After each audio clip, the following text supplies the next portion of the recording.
Yo, it's your boy Marita Bun back up in this thing, man. Listen. Shout out to Yellow Diamond. Shout out to Yellow Diamond. Bro, we made it. We made it. We made it. We made it. 5,000 subs, man. 5,000 subs. 5,000 subs. Shout out to all the mods, man. I'm gonna get this thing pumping up here. I'm gonna give people time enough to get up in here, and then we gonna get into it. Okay, so what we got?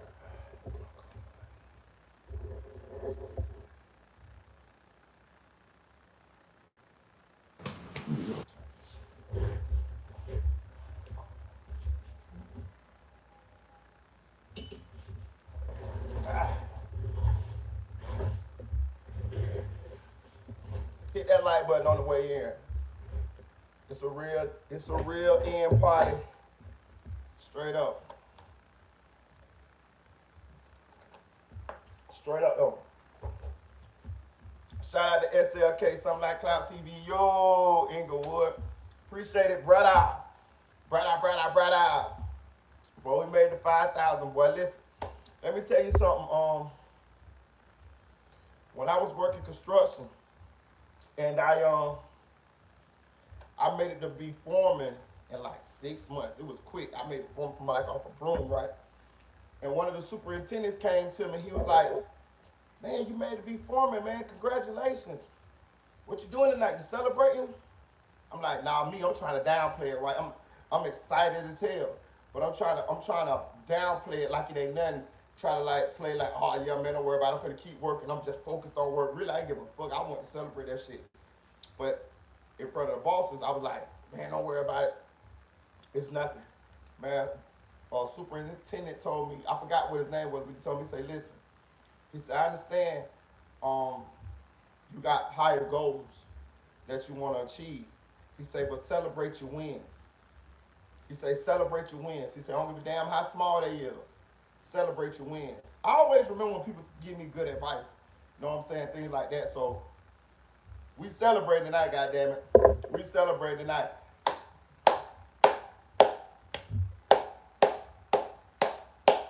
But listen, let me tell you something. And it's all because of you guys. Again, I told y'all this long time ago. I don't care what nobody tell you. I don't care how any of these platforms behave. I don't care what any of these guys say.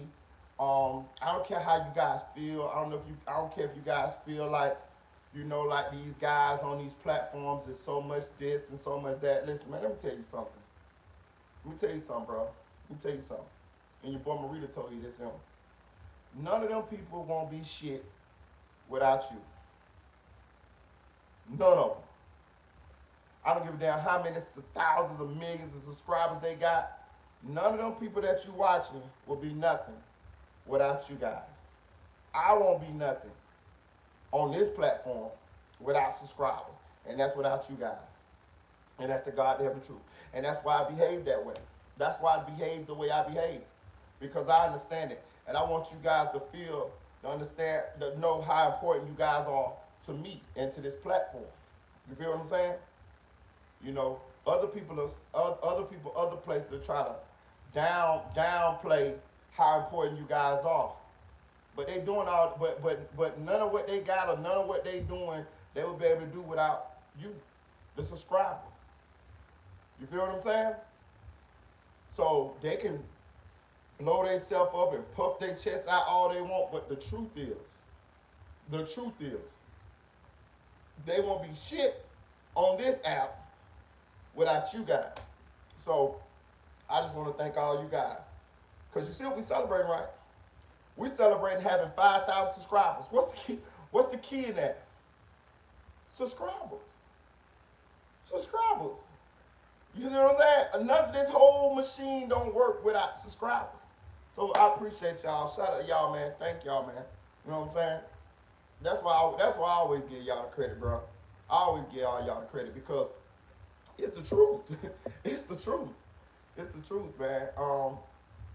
I appreciate y'all. Listen, I'm gonna tell you another thing too.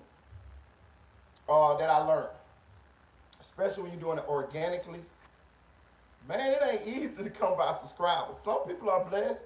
Some people are they have it. Some people just gravitate to. Some people got a background in this type of thing and they know how to work the internet to get people to subscribe to their channels and stuff. But it is those of us that never did this before, don't know what they doing when they started, and just had to figure it out through trial and error, a little advice from certain people, things of that nature. But basically started from scratch, you know, and that's the way I did.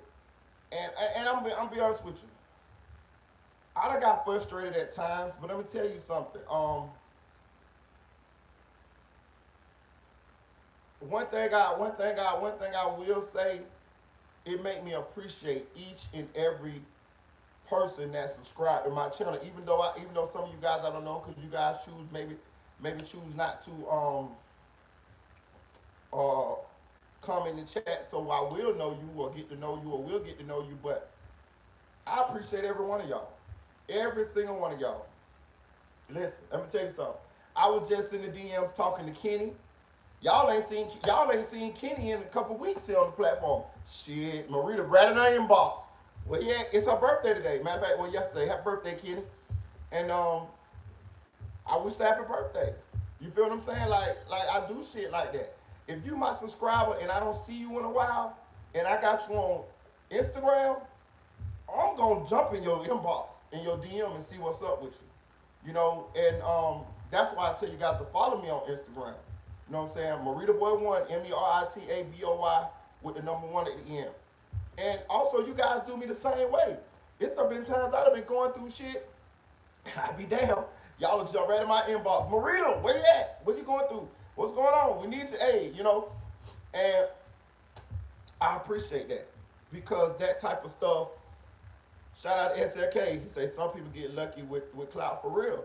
And but I appreciate that because I ain't gonna tell you no lie, bro.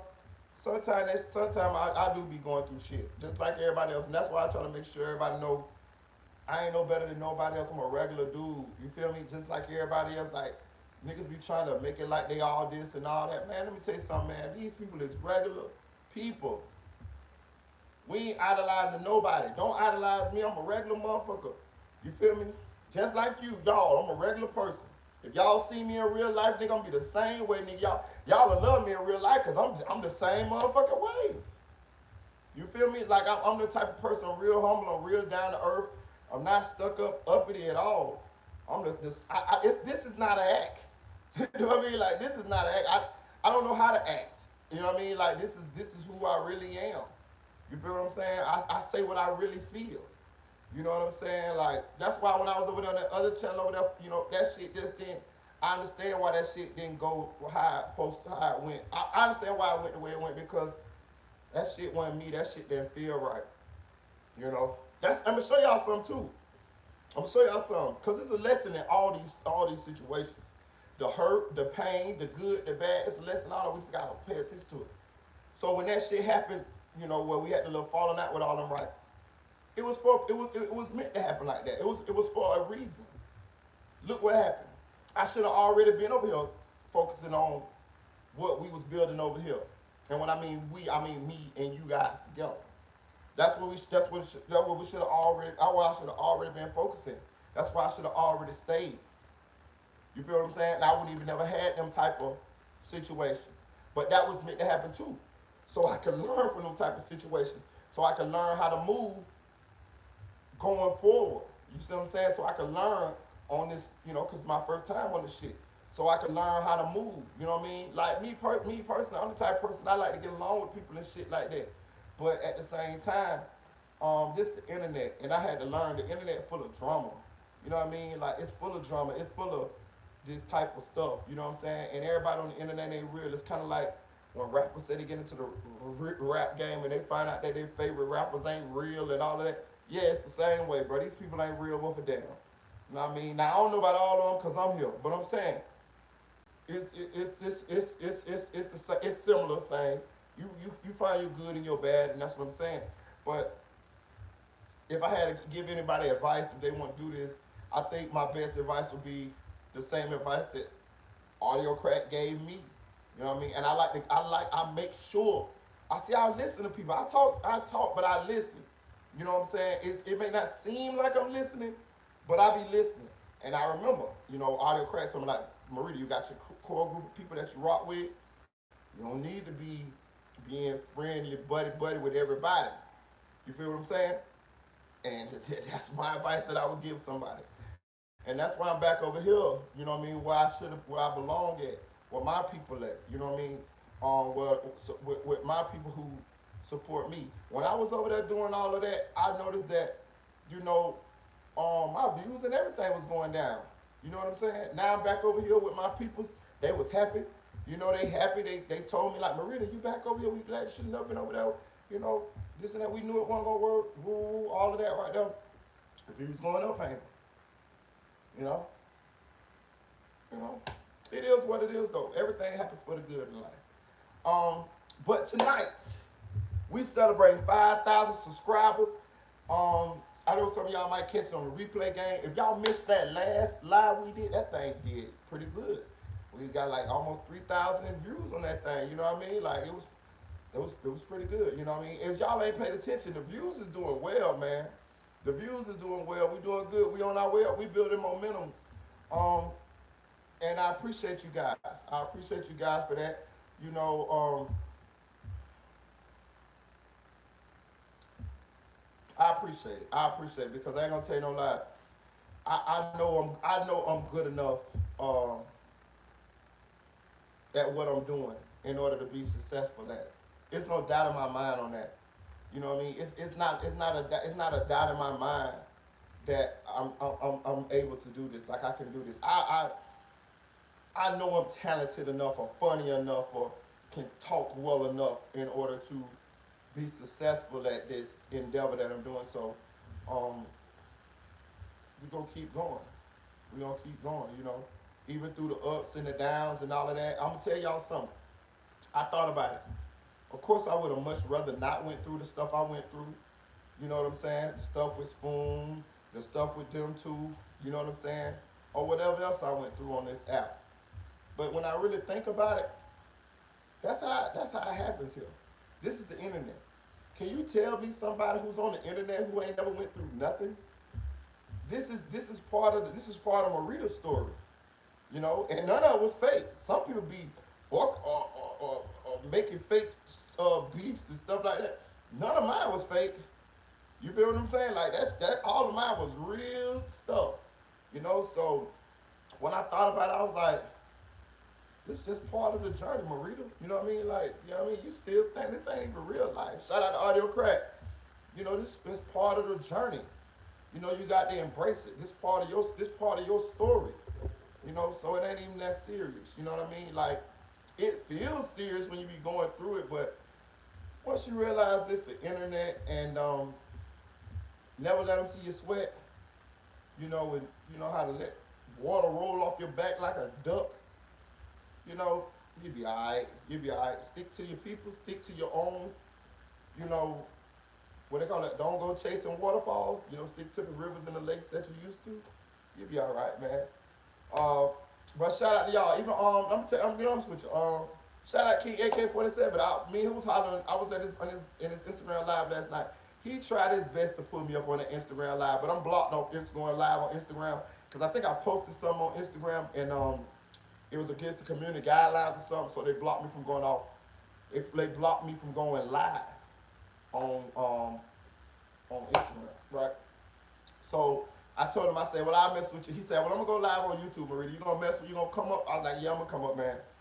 So he went live on YouTube last night, and he dropped the link. He wanted me to come up, but I'm gonna tell you something, bro. And I appreciate him for it. I really do. I appreciate the olive branch. But I can tell that I'm getting used to YouTube, and I'm not so quick to just to be, you know, jumping on panels anymore. You know what I mean? Like I'm gonna eventually jump on people panels. I'm gonna go mess with Trigger Man because I really respect Trigger Man. He ain't never showed me nothing but realness. You know what I mean? So I'm gonna go mess with Trigger Man. I'm gonna jump on AK panel here and there, things of that nature. I appreciate being extended to olive branch, but I'm saying I'm not as quick to do any of that anymore because I ain't trying to use any of my YouTube peers for clout or anything like that. You know, I ain't. You know, I'm comfortable over here with my peoples. You know what I mean? Like I done learned. You know, I done learned a little bit. I still got more learning to do, but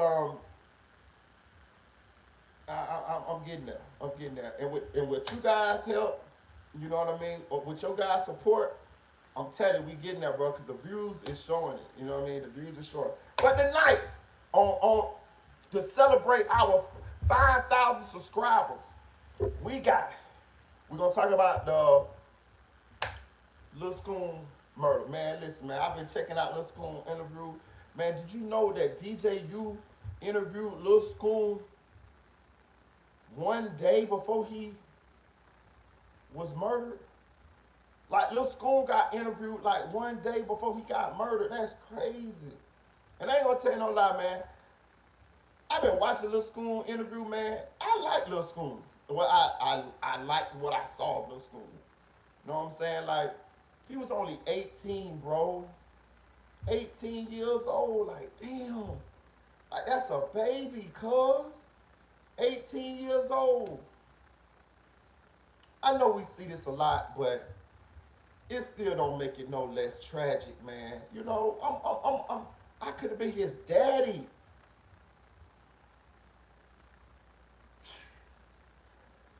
Shout out to Audio Crack. Shout out to Blogger Purge, man. Appreciate your Purge. Appreciate your Purge. Shout out to my boy Purge, man. Purge, hey look, when I seen Purge me and Purge met in real life, y'all. So y'all show Purge some love in the chat. But when I met Purge, he was giving me pointers and advice too, straight up. It was all love, man. It was all love. So anytime y'all see Purge come through, man, y'all make sure y'all make him feel welcome. You know what I mean? Cause you know Purge is the only blogger that I've ever met in real life, and it was all love, man. For real, for real. Shout out to Dante Jackson. Shout out to KL1K. Shout out to Joel, man. Appreciate y'all, man. Appreciate y'all. Appreciate y'all. Appreciate y'all. Let me put it on my channel. Hey, look. But also, listen, we're gonna talk about Blancomani. We're gonna talk about Blancomani, which is Julio Foolio's girlfriend at the time of his passing. You know, people been on Blancomani, you know, saying that she backdoored Julio Foolio and all of this and that there. We're gonna get into it. We're gonna talk about it. Also, we're gonna talk about the blogger who everybody been talking about. I'm gonna try to keep his name out of the, you know what I mean? Because people been telling me the little sneaky ways that he'll come for you. So we're gonna talk about the blogger that's been lying with the Julio Foolio case. You know what I'm saying? And but we gonna talk around it because you gotta kind of talk around him because people been explaining to me how he do little sneaky shit.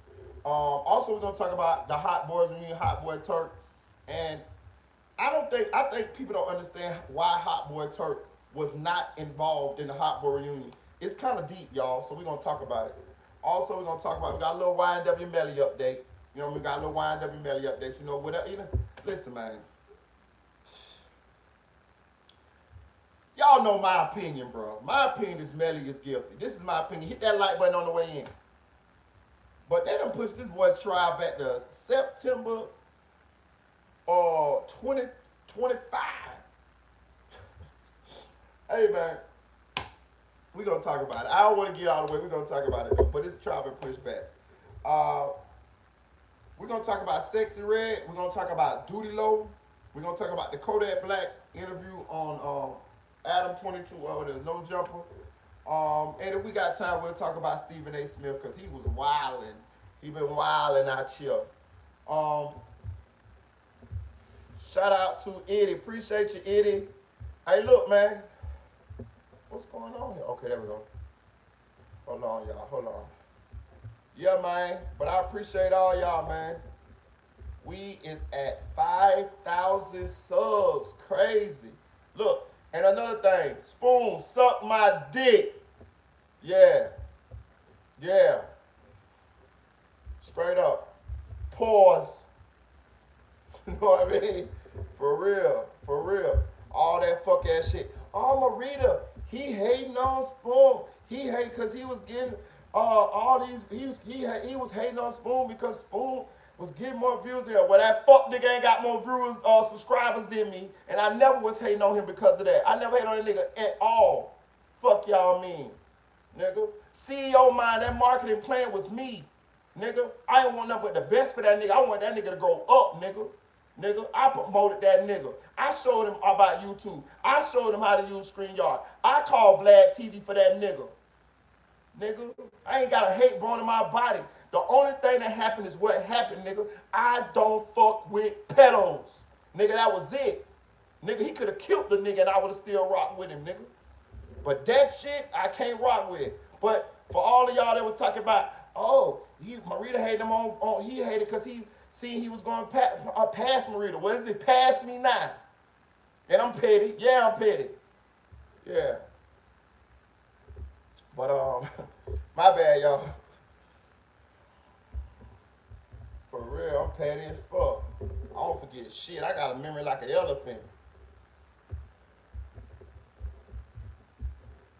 Especially when they get me wrong. If you got me right, then I'm gonna be like, yeah, I did that shit. But don't get me wrong. Y'all got me fucked up. Hold on here. Damn, what this shit want? So what we gonna get into first? Oh, we gonna get into Bricc Baby first, y'all. We gonna get into Bricc Baby first. I gotta talk about Bricc Baby, dog. I gotta talk about Bricc Baby, dog. Cause I like Bricc Baby, dog. Well, I did kind of like Bricc Baby. Hey, I just dropped the cash app in the chat, man. Feel free to donate, man. You know what I mean? This is a milestone for us. Listen, bro, let me tell you something. For any of y'all that want to start a YouTube channel, you know your boy Marita will help you. I'm going to help you. I'm going to promote you. You know what I mean? All that type of shit. You know what I mean? I already give y'all shots out every day any goddamn way. If I see you in the chat, you're getting a shout out. So I'm going to help you. And the reason why I'm helping you, if you feel like you got the voice to and don't want to do this, is because, you know, y'all support me. Y'all supported me. Y'all have supported me. So why wouldn't I pay it forward like that? It ain't costing me a dime. It's only me just returning the love. You know what I mean? So if any of y'all guys want to get into this, I teach y'all what I know and I support y'all. I'll bring y'all up on the panel. Y'all can you know, be exposed to the family of people that we already have right here. And then you know, I'll come on your platform and I'll support you and I'll you know, we'll just branch out from that. That's what I wanted for a lot of you guys anyways. That's what I wanted from a lot of you guys anyway. Listen, let me tell you something. Not to get off into a whole big story, but I used to open up for Lil Key. If y'all know who Lil Key is rapper, DJ from Tampa. He had the #1 song in the country at this time. It was that Shake Your Booty song called Bust It Wide Open. He wasn't no hell of a rapper, but he, you know, that little Bust It Wide Open, Bust It Wide, that shit, it was a good song. It was #1 in the country. You know, like Whoop That Is and shit like that.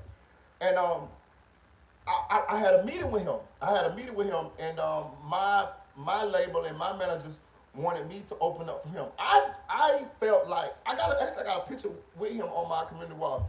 I felt like it wasn't the right match, but hey, they was putting the money behind it, so let's do it. So I opened up for Lil Key for like four or five shows. I went on tour with Lil Key, but in Florida, right? And I asked him how did he start? He told me he started as a DJ. And I said, you're a DJ? He's from Tampa. And I said, you're a DJ? He said, yeah. I say, so what happened? He said, what we did was we started a crew of DJs. He said, every DJ that wouldn't get booked at a club in Tampa, like the reject DJs, not saying we rejects, but the DJs that nobody would book, he said we formed a clique. He said once they formed a clique, they kind of like pushed the other DJs out because it was like a clique up. He said by the time that I met Lil Key, all the DJs in his clique, I forgot the name of them, they was the #1 DJs in Tampa. and nobody could get no songs played or nothing without going through them. So they had to end up making like a little mafia or whatever. And I thought about it, it made sense. And that's kind of what my plan was and still is if people want to get into this thing. What better way than to start a group, a conglomerate of people like us who all belong together?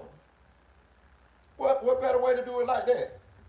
We could run a little something then. You feel me? But hey, that's the way I think. But so if anybody want to get into it, we can do it. But we gonna get into Bricc, baby. Let me play Bricc, baby, cause that's the one I feel kind of passionate about. Where you at, Bricc, baby?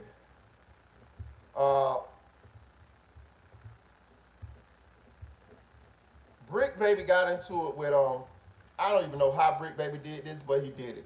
He got into it with the ATK members, y'all. Like, oh shit, there go my nose.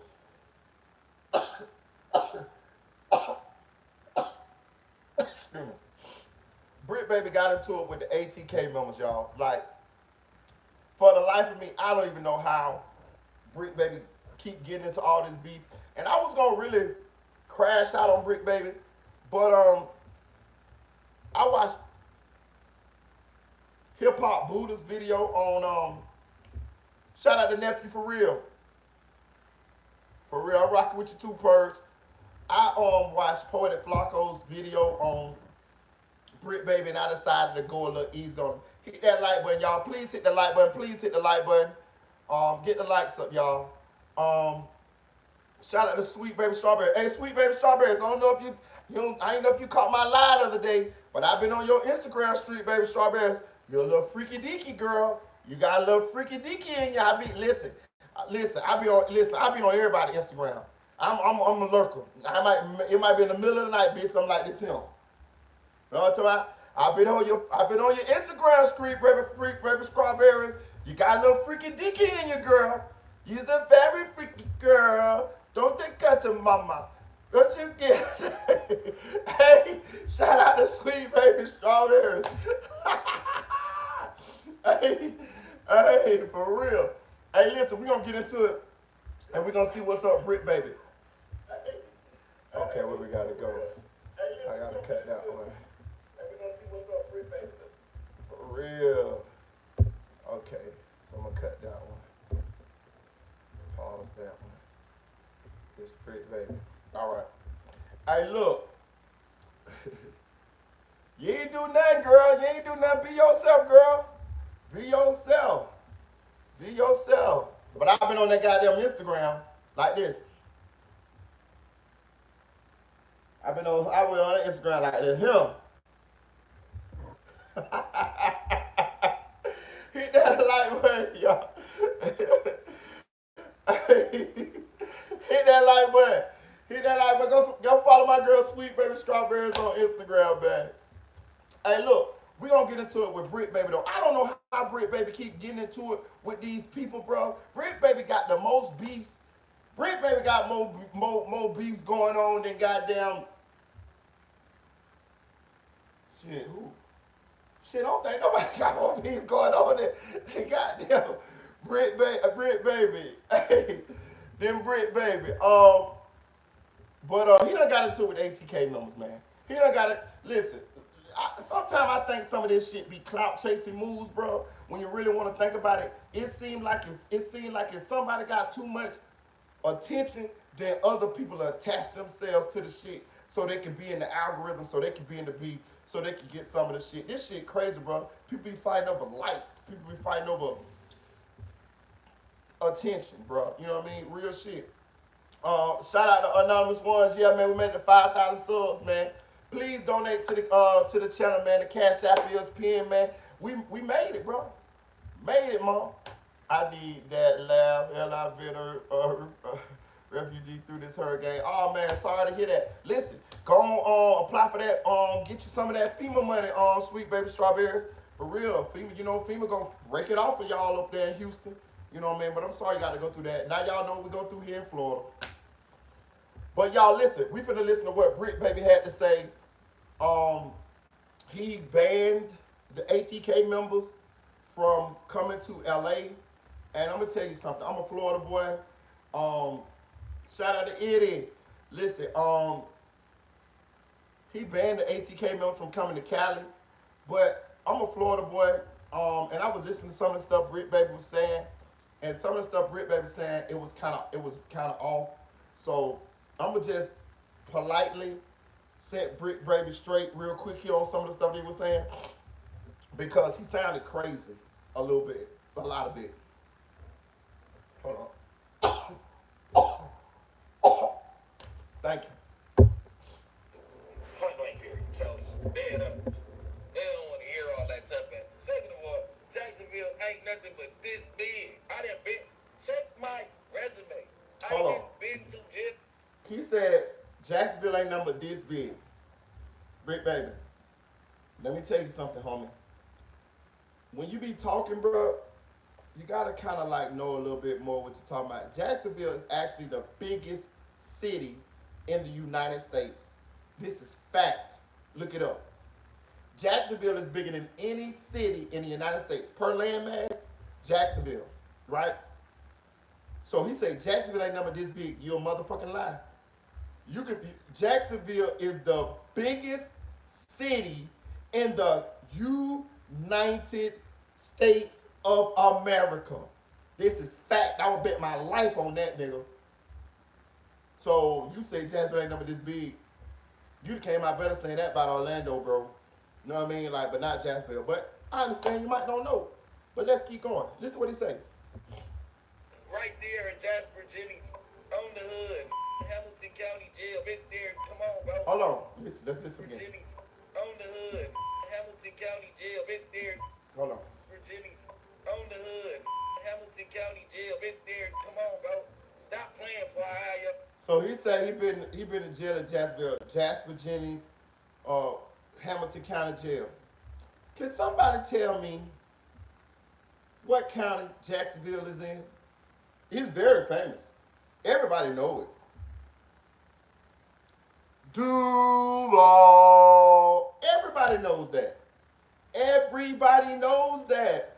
Duval. Everybody knows this. Just like everybody knows Dade County, Miami. You know, everybody knows Duval. This nigga say Hamilton County. Okay. All right. Let's keep going. G's come whack. Can't stop playing, bro. On the hood. I watched the clickbait YouTube and I made a conversation. He say he'll get Hamilton County Jail. Been there. Come on, bro. Stop playing before I have your OGs come whack. Can't stop playing, bro. So he said he'll have one of these Jits OGs come whack one of them. Bro, I know how things go in Cali, Bricc Baby. Well, I think I know because, you know, some people tell me, but I don't really know that. You know, I ain't going to pretend to know like you pretending to know how shit go in Florida or in Duval or with them ATK Jits and the No Hospital Gang and the 1200 and all of them. But let me tell you something. Ain't no big homies. Ain't no OGs. These are gangs that the Jits made up themselves. Now, the closest you can get to that is the Youngin gang, the gang that Ace first started with. They was a gang before Ace. You know what I mean? So Youngin Ace, it was the Youngin gang was a gang before Ace. So, but as far as the ATK and all that, they started that. You know what I mean? Like, what do you mean OGs? Ain't no motherfucking OGs. Them is the OGs. These are gangs that these are baby gangs that these individuals started on their, you know, recently on their own. This shit ain't got no OGs. Excuse me. This shit ain't got no OGs. This shit ain't like the Crips. Been going on for 4, 5, 6, 7 decades. You know what I mean? Like, this ain't no shit like that, bro. You know what I'm saying? Shout out to Austin Lloyd. Yeah, this shit ain't like that, Bricc Baby. So when you talking, you sounded Back on content. Hey, when you say this shit, you sounding crazy, Bricc, baby. You know what I mean? First you said Jacksonville ain't that big, which you wrong because it's the biggest city in the United States. It's bigger than LA. It's bigger than all them other cities. Every city in the United States, Jacksonville is bigger than. This is fact, nigga. Then you said you did time in Hamilton County Jail, and Jacksonville is in Duval County. So you sound crazy right there. Then you say that you'll get these just OGs to come whack one of them. Bro, they ain't got no OGs. They made these gangs up themselves. Just like you made, what they call it, Kill Squad or whatever that shit you say you made up. You made that shit up yourself. Just the same as they made up ATK and No Hospital Gang and 1200. They made these shits themselves. So that's why Fallout Sosa like, what did you talk about? Ain't no OGs, nigga. We the OGs, nigga. You know what I mean? We the founders. We the originators of this shit. Ain't nobody gonna check us. Ain't nobody gonna do shit to us cause you said it. It don't work like that here, Bricc, baby. That's what I was trying to tell y'all. In Florida, in the urban communities, the black communities, for the most part, it ain't no organized, it ain't no like what I say? Like, you know how y'all got in Cali, y'all got like a rich gang history, gang culture. It's not like that here in Florida. Florida is more like neighborhood gang banging, like and it ain't nobody to sanction shit. It ain't nobody to like if you got a couple of niggas and you want to start a gang and y'all all agree, nigga, you got a gang, nigga. Just that simple. You ain't gotta pay no dues. It ain't nobody, no other people, no commission you got to check in with. Nothing. It's just that's what it is. And if you get enough motherfuckers who got enough muscle to take over some shit, that's just what it is. Enough money, enough balls, whatever. That's what happens. And so, what you talking about with these jits is, it sounds crazy. It's sort of like somebody from where we from would be going to Cali and claiming to know how the politics are out there. It's the same thing. Like, we wouldn't know how that shit go out there. You know what I mean? We'll have to be tapped in. You know what I mean? We'll have to be educated on how shit goes. And that's what's going on with Bricc, baby.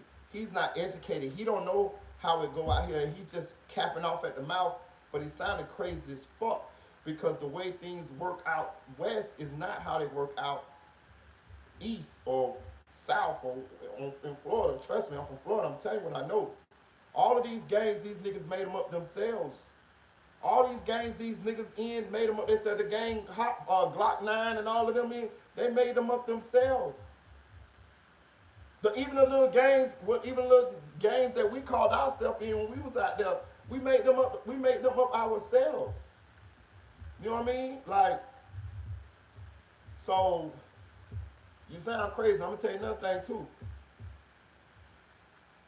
It's dangerous motherfuckers everywhere. You know what I'm saying? It's dangerous motherfuckers everywhere. It's gangsters everywhere. Wherever you from, it's gangsters everywhere. Now listen, let me tell you something. Marina know enough to know. I don't give a fuck what a motherfucker tell you. You know, motherfucker be like, oh yeah, we got gangsters over here, niggas more gangsters. Nigga, it's gangsters everywhere. It's gangsters everywhere. I mean, in the smallest little country, back alley ass town. You know what I mean? Don't never underestimate nobody. That's where you fuck up at. But let me tell you something. Them legits from Florida, they move different. They move a lot different. You know what I mean? Like, it ain't no. They crash out about pride. You know what I'm saying? From what I can see. You know what I mean? They even different from us. You know, I'm in the generation probably older or above them. I'm in the generation where Ace, Young and Ace and all of them young niggas and Queasy, they could be my sons. But they crash out over pride. Like, they don't give a fuck. You know what I mean? Like, they care less about life. You know, and we can see that all across the country, all across the globe, especially with the introduction of drill culture. These legits don't give no fucks. They don't care about themselves like that. and they definitely will crash out because of disrespect. You know what I'm saying? So what I'm trying to say is, Bricc, baby, they'll go to war. They will go to war. Those jits will go to war. They will. You know what I'm saying? Like real shit. Like I'm telling you, I'm from Florida. I'm telling you, they might even. I'm not saying they're gonna come out on top either, but I'm not saying who gonna come out on top. But I'm trying to tell you, like, the shit you saying, that don't scare them not one bit. Cause all they know is what they done did and what they done been through, and the bodies that they done put in the ground. They look at you just like another body. Probably just how you look at them. But I'm just trying to show you that you older. You got children. You got shit that you want to live for. We can see that. You want no jumper, you know, shit like that. That type of shit matters. You know what I'm saying? Because it may cause you not to, it may cause you to underestimate certain situations, whereas the younger motherfuckers who ain't got shit to, who ain't valuing that same shit you value. They don't give a fuck about what, you see Julio Foolio, he ain't give a fuck that his mama got shot 8 times. You see what I'm saying? He ain't give a fuck that I got shot 4 times. You see what I'm saying? He ain't think about having no kids. He ain't give a fuck about that. You, like me, you older, you think about that type of shit. You know what I'm saying? So the point I'm trying to make is, man, it's time for you to get on out the way, my nigga. Real shit. You know what I mean? You already done took a lot of goddamn blows to your image. A lot. A lot. Especially when you decide to get your ass on the internet. So you done took a lot of blows to your image, cuz. Like, I was gonna really go in on you, but I thought about it when I seen Hip Hop Buddha video. He said, Bricc, baby, got beefs with every motherfucking body. You do. That's a problem. All of these beefs ain't gonna be internet beefs. All of these shits ain't gonna keep just being words thrown back and forth. You know what I'm saying? And you might get rocked to sleep. You might be thinking that this shit just gonna be some internet shit. Oh yeah, we just finna talk, we just finna talk, we just finna talk. Man, then your ass be rockabye, baby. You feel me? We already know that you really don't really want to go there. You don't really want to go there, Bricc, baby. I can see it in your eye. You don't really want to go there no more. You don't want to go there. You don't want to go there. You don't. You want to make it on the internet and sit back and chill and make money like that. Know what I'm saying? So what you supposed to do is you supposed to start talking like me. You supposed to start talking like trying to help the kids, trying to help the youth, trying to give back and shit like that, because that can curb some of that energy that's coming your way. See, but you still caught in between that, want to be tough, talk shit, and you can be tough, but be tough when it's time to be tough. Don't be pushing off that type of energy, because as we know, that type of energy bring that type of energy. You feel what I'm saying? But you really not, because we can see you ain't did a motherfucking thing yet. Be nice, and all of these people, everybody done had something to win at you.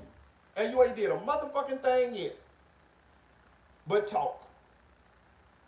The jig is up, cuz. The jig is up. It's time to go on and retire, big dog. Because they taking your motherfucking stripes. They snatching them bitches off your shoulder with every incident that you get into on the internet.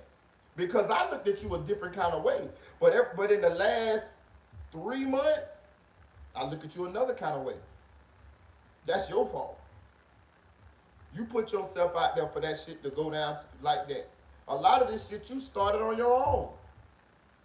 You went right up there to motherfucking, you went right up there to goddamn No Jumper, and you was really mad at DW Flame and the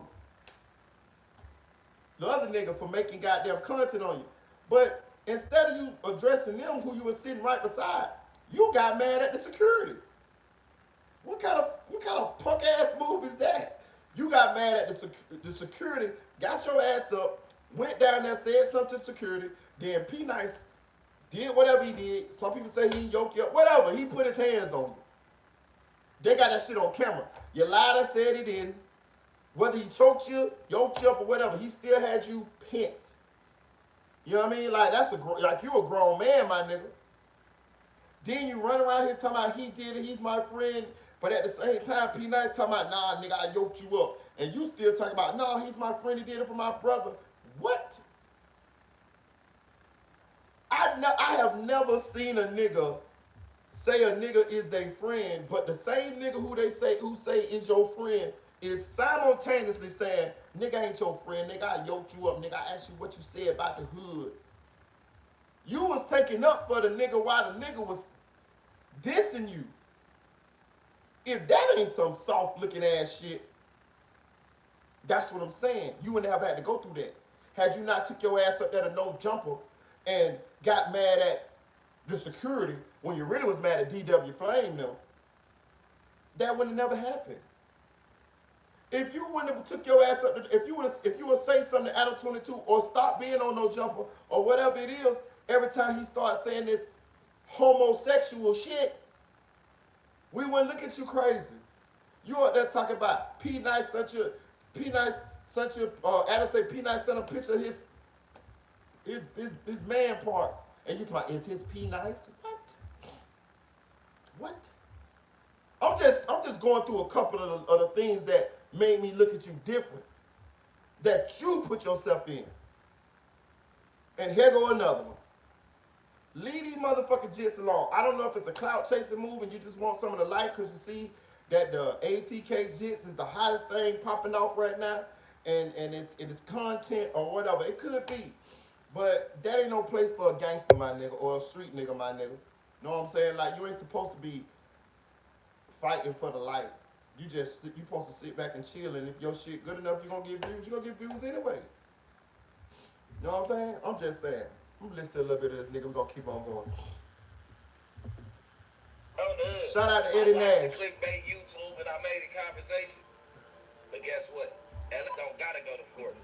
Guess what you Florida niggas gotta do? You gotta go to Atlanta, you gotta go to LA, you gotta go to New York, you gotta go everywhere where the gang land at. Watch your mouth for it to get hit the light button, guys. Every time I say something, I say shout out to ATK, KTA, whatever on RSC, Ruthless, Scandalous, Crafty. Dead homies, they can't come down here no more.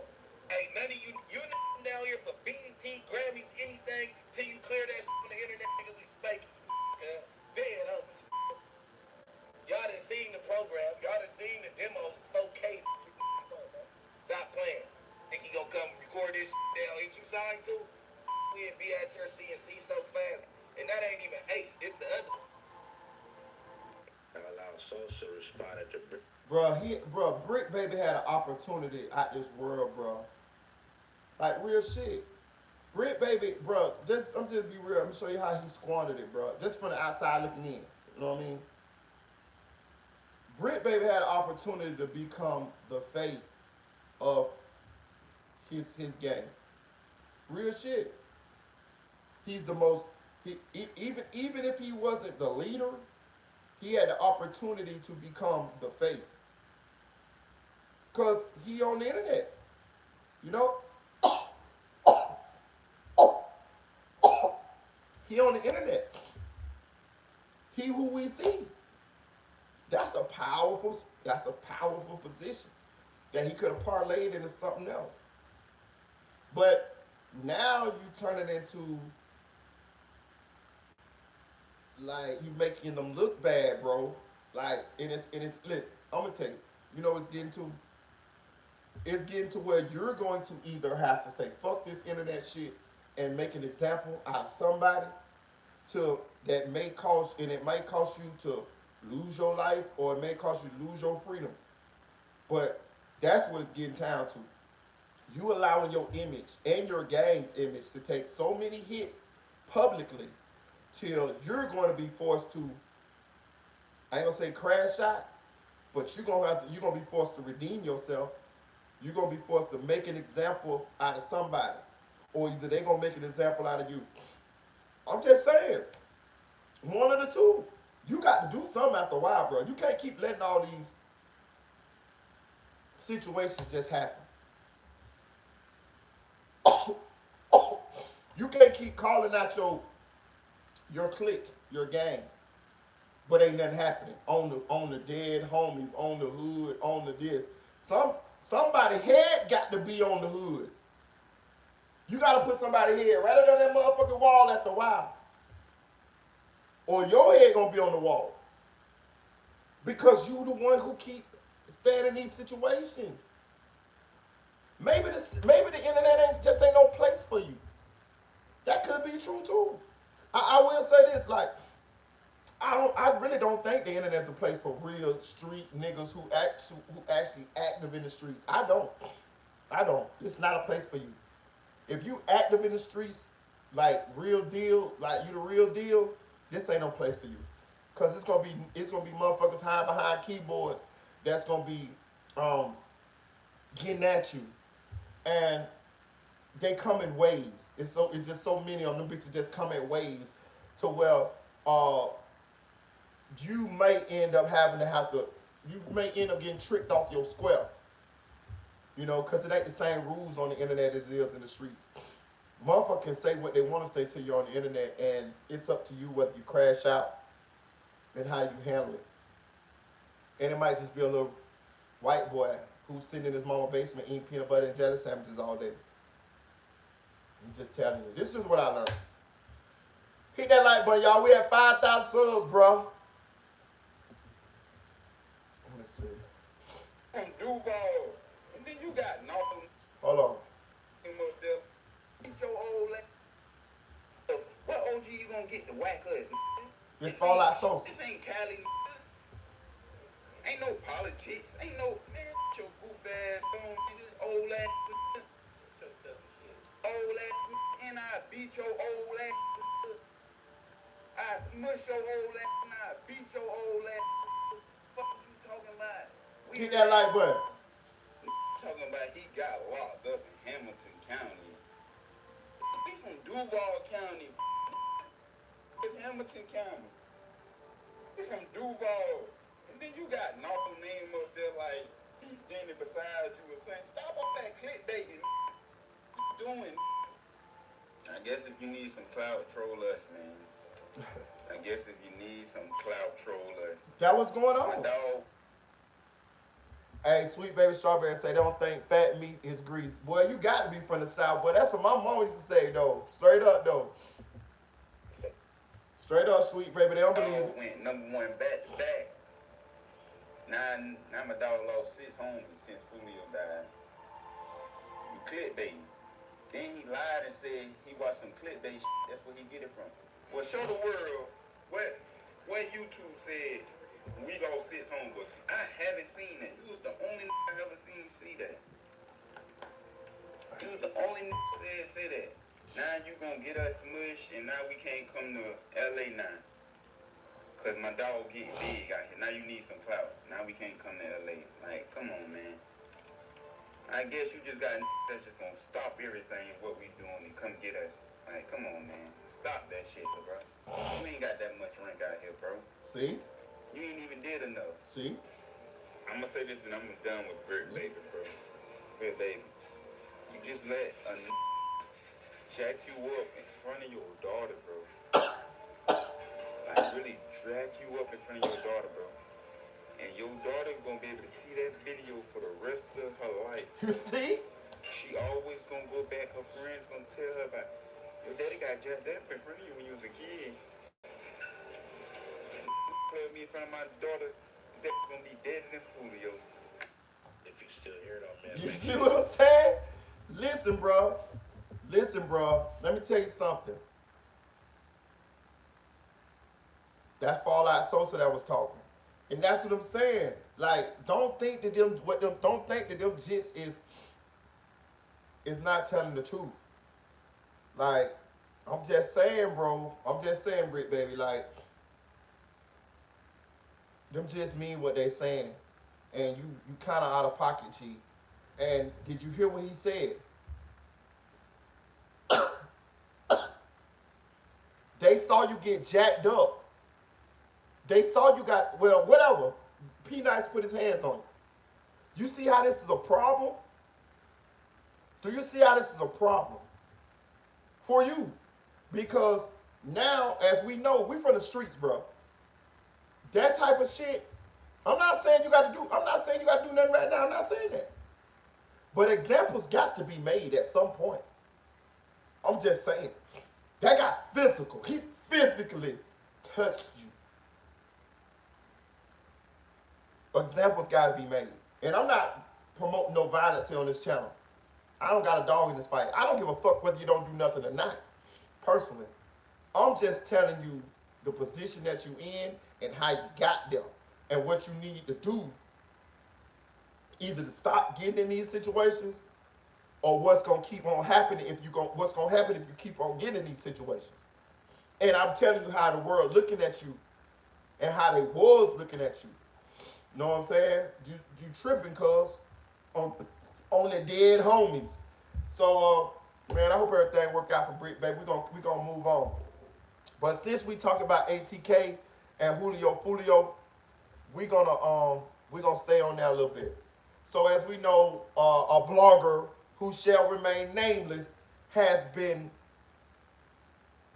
trolling, making up false shit when it comes to the Julio Foolio. What up, young baller? The Julio Foolio murder, right? And we ain't gonna say his name because people say he strike channels and do all kind of fuck shit and this and that there. But y'all know what we talking about. Y'all know I made a video talking about this a couple of lives ago, and I was very vocal on how I felt about the misuse of their platform and the lies and shit that was being told, and how dangerous it was. I spoke out on that shit. You know what I'm saying? And shout out to my blogger peers. I see a lot more of my blogger peers that started speaking out on that. Shout out to Ronald Mack. Ronald Mack was at the forefront of this, talking about the blogger who was lying and telling everybody fuck shit on the Julio Foolio murder. Shout out to Sin City Raps. Sin City Raps, I see her talking about it. Shout out to Black Gaddy. I seen Black Gaddy talking about it. Shout out to King AK-47. I seen AK-47 talking about it. You see what I'm saying? And this what needs to happen, because we can't let that blogger frame these young men and possibly get them killed. And I'm going to tell you something. I know for a fact he framed them. You know how I know for a fact he framed them? Because he said it. I got the video. I got the audio. I just got it on this phone right here, so I can't play it for you. But I got the audio. He said that. He said, yes, I use ATK Kesey. Yes, I'll put you in harm's way. Kesey going to get back though. He said this. Bruh, do you know how dangerous? He is worse. Listen, by doing that, you are worse than the dudes that did something to Julio Foolio. Because at least Julio Foolio had did something that warranted that type of response. They was in an ongoing war, ongoing beef. He dissed whoever he dissed, or whatever the reason it was, but he did some shit. He put some negative energy out there. Them jits ain't did a motherfucking thing to you. You did all this shit for clicks, likes, and views. You made up a whole story saying ATK Kesey, Fallout Sosa, Tay Shots, Measle, Blancomani, who else? Young and Ace. You done made up all these stories on all these people without no facts at all. You don't put the police on these people. You don't put these people against each other. All type of shit. You did it all just for clicks, likes, and views. Bro, these somebody family members. You said Blancomani had something to do with it. Nigga, I just seen Blancomani at goddamn Julio Foolio funeral talking about she smoking 23. I seen Blancomani on Clubhouse arguing, going back and forth with the ATK niggas. Nigga telling them, nigga, you got dead homies, nigga. Nigga, I just lost my boyfriend, nigga. You done lost a bunch of niggas. So you still think Blancomani has something to do with it? Nigga, I just seen the video. Blancomani said she smoking 23. Nigga, at Julio Foolio funeral, nigga. But let you tell it, Blancomani said Julio Foolio up. You see this bullshit? He said Measle set up Julio Foolio, and then he turned around and said Measle was driving the car that got shot up. Well, have you saw the motherfucking car? That windshield is Swiss cheese, all on the driver's side. So you mean to tell me he set up Julio Foolio to get murdered, and you said he was driving the car, and they shot the car with the nigga who set Julio Foolio up in it? Hit that like button, y'all. Hit that like button. We had 5,000 subs, man. We done made it to 5,000 subs, man. Hit that like button and donate to the channel, man. The cash app is pinned in the chat, nigga. Yeah. So we gotta talk about it. But let's talk about Blancomani for a second here. Do y'all know that Blancomani, when I saw her at Julio Foolio's funeral, I was like, damn, this shit crazy. This shit like a soap opera, y'all. When I heard her on Clubhouse, I listened to the whole Clubhouse. She was going back and forth with Kesey and Fallout Sosa and a couple more of the ATK boys, right? And I would listen to it. I'm like, damn, it's crazy. And I thought about it. Do you know Blancomani's baby daddy is? Do anybody know? Shout out to Point and Shoot in there. Shout out to Point and Shoot. Shout out to Point and Shoot. Salute. That's the real Point and Shoot. I sure be watching your videos, man. Shout out to Point and Shoot, man. Hey, look. Nah, we went off on Bricc a little earlier. Point and Shoot. We just changed the subject though. Hey, look. But do you know who Blancomani's baby daddy is? Blancomani, Julio Foolio's girlfriend, baby daddy is Glizzy Sosa. Glizzy Sosa is Fallout Sosa's brother. Glizzy Sosa used to be a member of ATK. ATK. Shout out to Aaron's Way. Glizzy Sosa, I follow him on Instagram. Glizzy Sosa is Blancomani's baby daddy, which is Julio Foolio's girlfriend at the time of his death. Which means that Blancomani used to be around these ATK members. Her baby's uncle is Fallout Sosa. She got one child. Her baby's uncle is Fallout Sosa. Her baby is related to the ATK member. So at one point, Blancomani was dating Glizzy Sosa, which is Fallout Sosa's brother, and then they broke up or whatever. And then she went to dating the op. The op is Julio Foolio. Now, I'm not saying she had nothing to do with Julio Foolio's death, because I'm telling you, I've been watching her closely. The girl, either she deserves an Oscar or she seriously is hurt. That girl was at Julio Foolio's funeral, drunk, dissing every motherfucker on the other side over there. Everybody on ATK, she was dissing them. She was trolling them. When I heard her on Clubhouse talking to them dudes, she was selling them dudes out.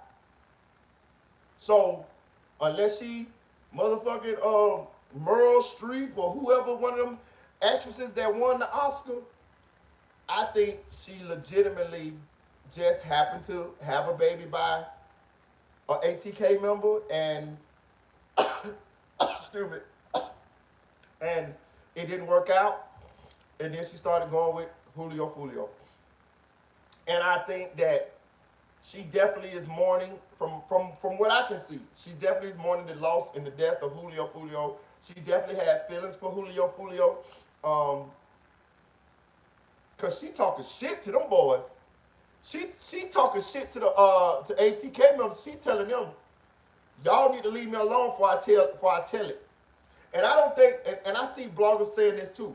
I see bloggers saying that she seems like she knows something about the death of Julio Foolio. That's not what she's saying. She's not saying, I'm gonna tell what y'all did to Foolio. She's saying, I know other shit. That's what she's saying.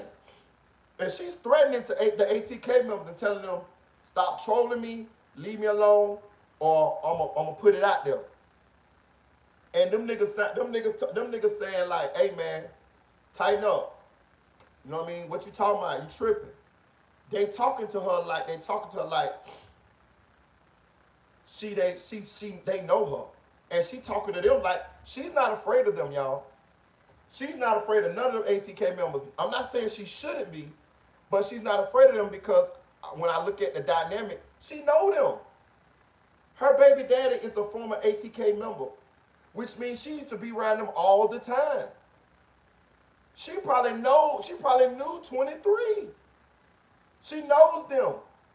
All of them, Kesey and all of them Blancomani knows them. You feel me? Like they grew up. Excuse me. They grew up together.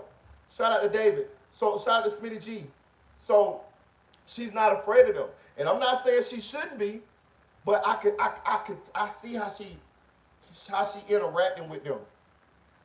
And I can even tell how they interacting with her. They saying a little something, but they ain't saying as much as they would say if she wasn't tied in. And you got to think now, her baby daddy is a former ATK member. I was just on his Instagram. He said people say he got kicked out of ATK. He said he didn't get kicked out of ATK. He said he just stopped coming around. I wish I got it in his phone right here. You know what I mean? I'm not on StreamYard. I'm doing this from my phone, but I screenshotted what he put in his story last night, and he said that people saying that he got kicked out of ATK. He said that's not the case. He said he just stopped coming around. He said nobody said nothing to him. He said nobody told him to change his name or nothing. His name is Glizzy Soul on Instagram. Glizzy Soul, S-O, on Instagram. And but his brother is Fallout Sosa. So just think now. I'm not saying Blancomani is untouchable, but what I'm saying is she got a little bit of more wiggle room than somebody else would, because her baby daddy is a former ATK member. You feel me? Her baby uncle is Fallout Sosa. You see what I'm saying? So it's a little bit of protection there if she don't get too crazy. You know, she could do a little selling out, but she can't. Excuse me. She can't. I don't know what she knows, but she definitely threatening. But I don't think it's nothing to do with Foolio. And I'm gonna be honest with you. I don't know who did what to Foolio, but I'm gonna tell you this. I'm gonna see how I'm gonna put this. Hit that like button, y'all. Hit that like button. Please donate to the channel, man. We have 5,000 subs, man. We passed the milestone tonight, man. Thank God, man. Appreciate you guys, man. The Cash App is is pinned in the comment section. I'm gonna say this.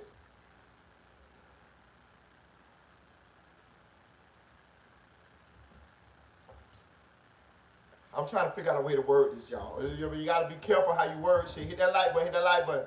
Hit the like button. We gotta be careful how to word this. I'm hearing that those guys ain't had nothing to do with Julio Foolio's death, which I kind of already assumed.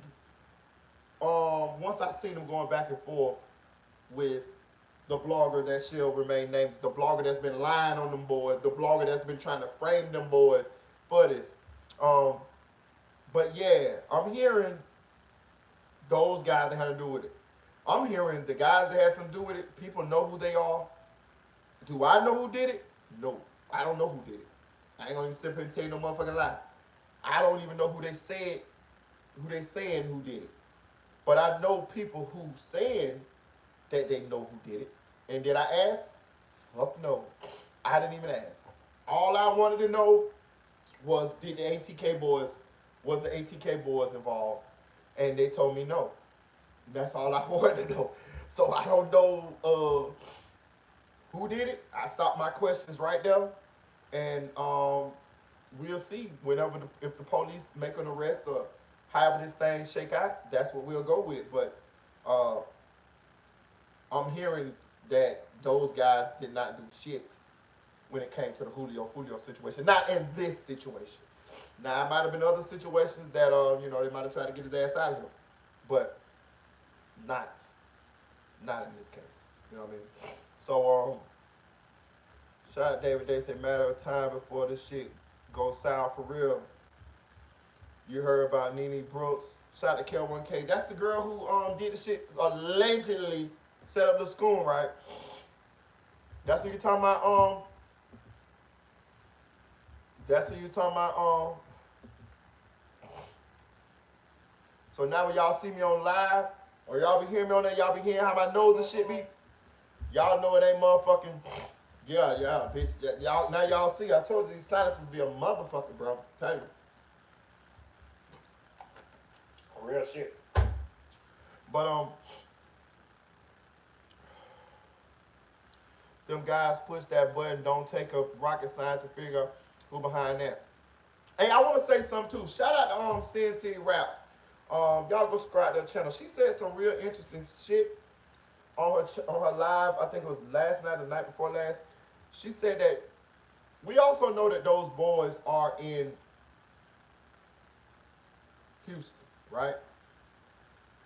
Well, not in Houston right now because of the hurricane, but we know they're in Texas. And when I mean those boys, those ATK boys.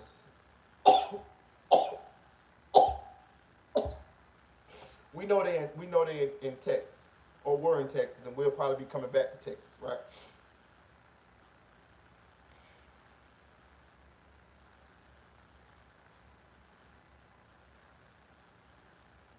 She said, excuse me, she said that those boys couldn't be in Texas without certain protection, without certain courtesies. And I went to thinking about what she was saying, and what she's pretty much saying is, them ATK jits, Young and Ace and all of them, they probably in Texas on, and Jay Prince knows they're in Texas, pretty much what she's saying. What she's saying is, and I ain't gonna get too much into what she said, because, you know, that's a theory that she had. If y'all want to know what she was talking about, go subscribe to her channel. It's called Sin City Raps, and y'all can hear her theory. But I'm gonna just say this: she made a good point. Since when you you seen an out of town rapper come to Houston without checking in with mob ties to Jay Prince? That just don't happen. You know what I mean? Like, you know, I remember we seen the young boy tobacco that happened with Jay Prince, but that was just a young boy tobacco. Everybody else who come in, you know, they, you know, from out of town and, you know, set up residence or visit Texas or Houston, rather, you know, they go by and see God and see the Godfather, have a talk with the Godfather. So I agree. I believe that for sure, Young and Ace, at least him, has had a talk with Jay Prince, for sure. Especially with what's going on with the death of Julio Foolio and the publicity of it. I'm sure that I would bet on it, put it this way. I'm not 100%, but I would bet on it. I would bet that Jay Prince done had a conversation with Young and Ace. And probably been had a conversation with it. It probably ain't got nothing. Jay Prince's conversation with Young and Ace probably ain't got nothing to do with the Julio Foolio murder. Young and Ace been in Texas for a while. So what I'm saying is when he first initially came into Texas to set up residence, I'm pretty sure that the Godfather had a talk with him. Because as we see, this is the normal way Jay Prince operates. When an out-of-towner come to his area, his jurisdiction. You know what I mean? This is what he does. You know what I mean? Just like Drake just, you know, set up residence there. I'm pretty sure Drake done went on and kissed the rain. Probably brought a couple dollars. You know, as a little token of appreciation. Yeah. You know what I'm saying? So, for sure. I just want to throw that out. But that was Sin City's theory. She got a little more added on that theory that I'm not going to go into. But I like to give people credit where credit is due. That wasn't nothing that I thought about. She actually heard her first say that on her live the other night. So shout out to Sin City Raps. If you're from the Mo 3 sector, then you know who that is. Another thing I want to get into before I get off this subject, I want to talk about the blogger who shall remain nameless. Y'all know we talk about the one that's been lying and framing these individuals when it comes to the Julio Foolio murder, been trolling them young boys and all of that.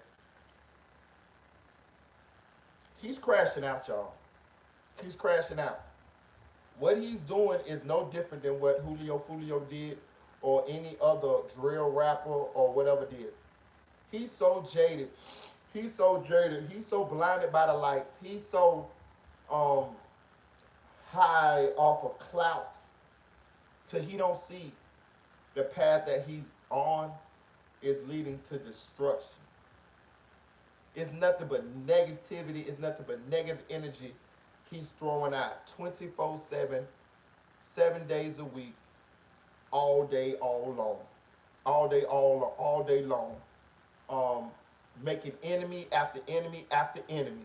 Them ATK jits is in Texas, player.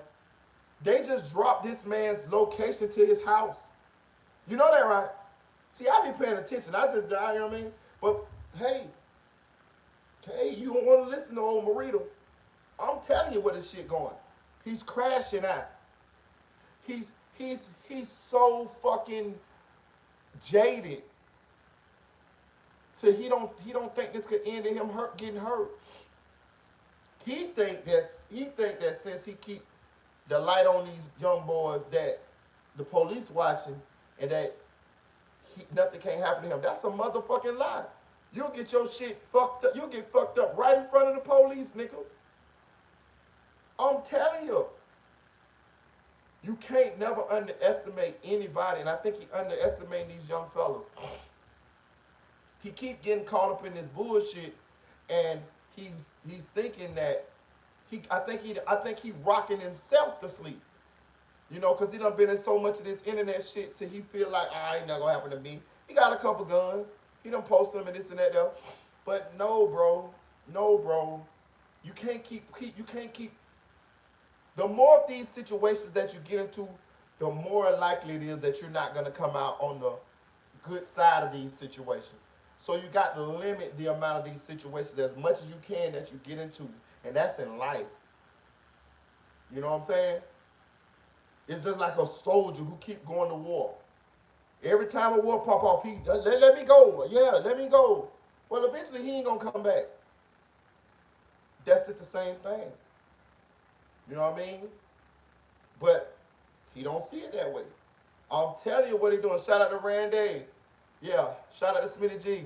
Yeah, but he crashing out. I'm telling you, I see it. Just like Julio Foolio kept making them diss songs and all of that shit there.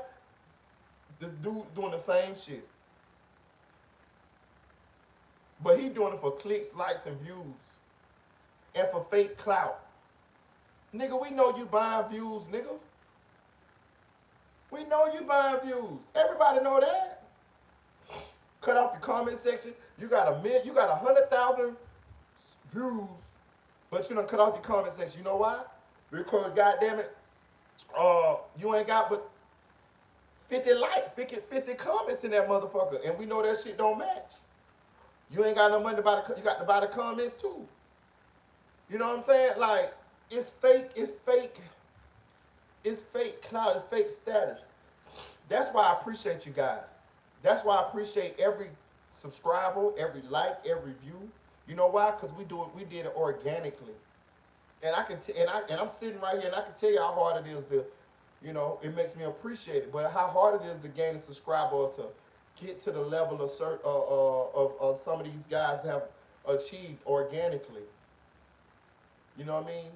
So that's, you know what I mean? It's you know, it makes me appreciate you guys and the journey and the work. You know what I'm saying? But it's fulfilling. I wouldn't have it any other way. I wouldn't have it any other way. I could have been bought some views and some subscribers and all of that shit up. For what? That shit fake. Hell no. We gonna sit right here and we gonna take our time, or however God have it happen. That's how it's gonna happen. But it's gonna be organic. It's gonna be authentic. It's gonna be real. You know what I'm saying? Hit the like button. But I'm not wishing no harm on this man. I don't like him. I'm gonna tell you that straight up. I'll tell him to his face. I'm not wishing no harm on him, but I'm just saying it ahead of time because I see what it's going, and it don't look like it's going nowhere good. And I think he's so jaded, so headstrong, so stubborn, so he's not gonna change. So something's gonna have to give eventually. You got too much. You too much of a not of a good person. You know, everybody got bad shit about them, but just looking at what I see about you, you's a nasty motherfucker. We ain't gonna even talk about your history. You know, I'm not judging. I'm just saying, you is a nasty motherfucker. Real shit. And I done did some bad shit in my life, but not like you. Like bitch, you on a whole nother level. Like you somebody that ain't learned from your past. You ain't somebody that you haven't grown as a human. You still think like a child. You got no empathy. You narcissistic than a bitch. But you so smart till you dumb. Because that energy is coming back, sir. That's how come we keep seeing these things happen to you online. You want to dox people, but but your past is a motherfucker.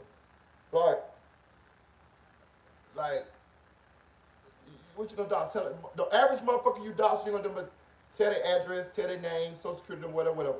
But a bitch dox you, they got you dressed up like women and shit.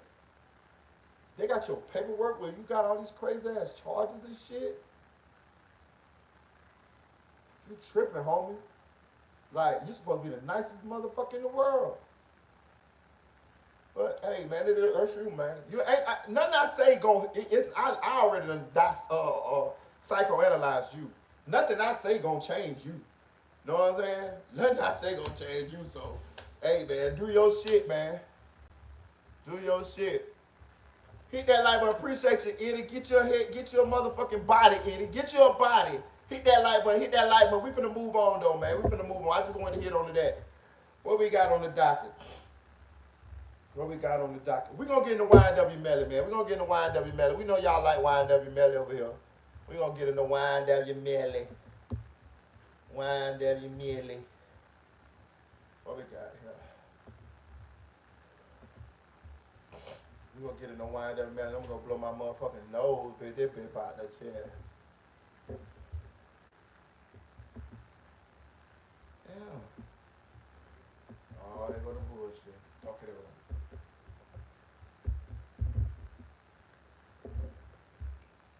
Come on, gang. All right.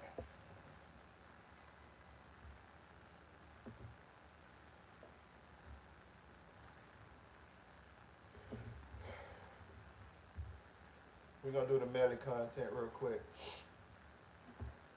And then I think we're gonna do a little Scoom. Hit that like button, y'all. Please donate to the channel. The Cash App is pinned in the chat. We celebrating 5,000 subs. I appreciate every one of you guys, man, because every one of you guys made it possible. You know what I mean? And if you ain't subscribed to the channel, what the fuck you waiting on, nigga? Straight up. Straight up. And I'm from Florida. That's how we say it. Straight. Straight up, nigga. Straight up. Straight up. Straight up. Like this shit in. Okay. We said straight up, nigga. Straight up. Alright. Hold on. Okay, we got that there.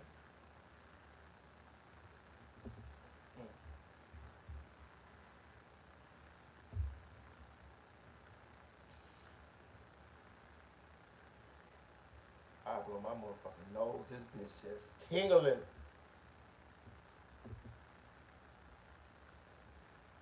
The YNW Melly double murder retrial just got a new date for the start of the trial. This date isn't set in stone. It could be way earlier if the appellate courts rule in the evidence and then Melly's team file a motion for a speedy trial. All right, so here's Miss Raven Liberty at the bottom. This is what happened in court today. It's a very short clip, sadly. So I'm gonna get y'all a trial order. It's gonna be Wednesday, September the 10th, 2025. What? At 9 o'clock. I'll sign a separate order today, Mr. Jim. There's Melly over there on the right. Wednesday. Bro, that nigga court date got pushed back. Melly court date got pushed back Wednesday, September 10th, 2025. What was it? July, August, September, October, August, September. Boy, that nigga shit got pushed back like 14 months, boy. Ooh. Boy, I know that nigga Halle gonna be way back here next time. Shout out my brother Audio Crack 22. What an absolute shit show. Keep in mind, his retrial jury selection began in October of 2023. Then the state appealed that whole ruling that the judge made, and then it's going to start again 2 years later. Wednesday, September the 10th, 2025. It's Ms. Buckaloo, Ms. Collins, Mr. Goodness for the state, Ms. Liberty. Hold on, Angie Baby say, speaking of narcissistic, I listened to what you said about gangster. I looked up the definition of psychopath, and for what he said in the interview, he fit that to a T. I'm telling you, listen, man, listen. I just be trying to. It just be my observation, bro. I don't be trying to, you know, say no bad shit about people. I don't got no problem with the nigga. You know what I mean? Like, straight up. But I just be listening, and I just listen. Where I'm from, in the streets, you have to, be able to, see if something is danger, if it ain't danger. So I got this fucking habit of anybody that I meet, know, be around, have any interaction with. For some reason, I always kind of like try to get inside their head.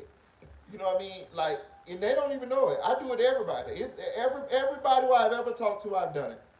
And people do it to me as well. But and I do it because it's a habit. It's a habit because in the streets, if you can't differentiate friend or foe or danger, it could cost you your life.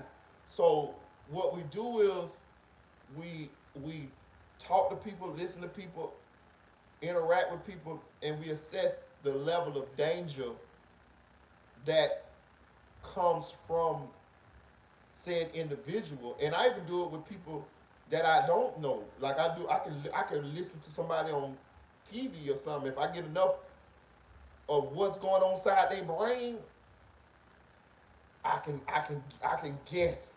You don't never really 100% know, but you can kind of guesstimate a little bit. And that's what I did from listening to Terrence Gangster Williams. You know what I mean? You know what I mean? It's straight up. And then just and then just experience. Like, you killed 20 people. Well, you was involved in 40 murders, and you killed. You say you put a trigger on 20 of them. And then when I see you talk, you say you don't got no remorse. You had no nightmares. And what else he said? Oh, and you got joy. It was a sense of joy from it. Bitch, that's the definition of a serial killer. Shit, you know what I mean? And I told him that. I made the video. He commented back. He said no, he wasn't no serial killer. He just was doing that to survive. He said it was step or get stepped on. Okay, if that's what make you feel good, that's cool. Listen, I'm not trying to poke the bear. You know what I mean? I ain't trying to get Jeffrey Dahmer or Ted Bundy or the DC sniper on my ass in my bushes in the middle of the night. But I'm gonna call it like I see it. I mean, like, you know what I mean? Like, I'm from the street, so I done been around these type of people. So, I'm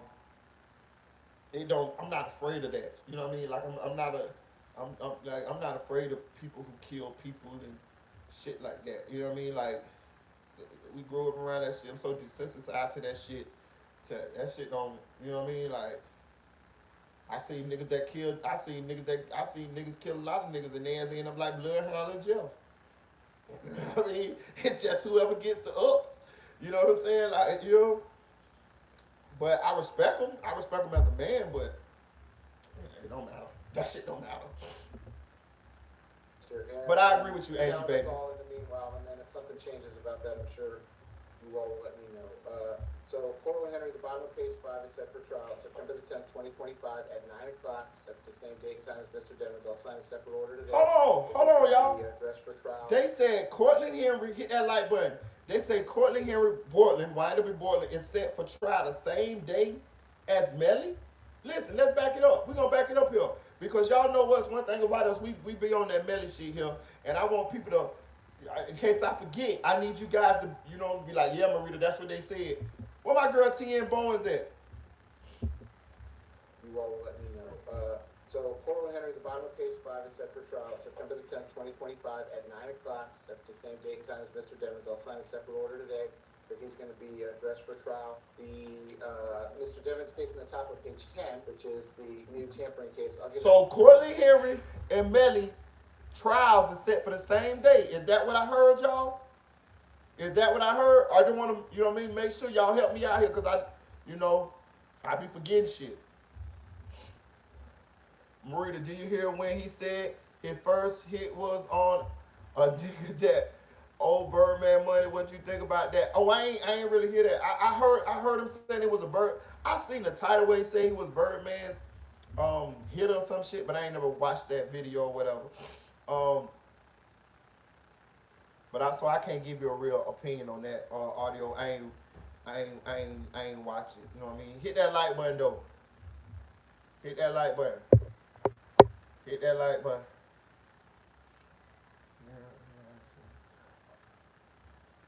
Okay, so y'all look, but they say Portland and Melly is scheduled for trial on the same day, y'all. Remember that.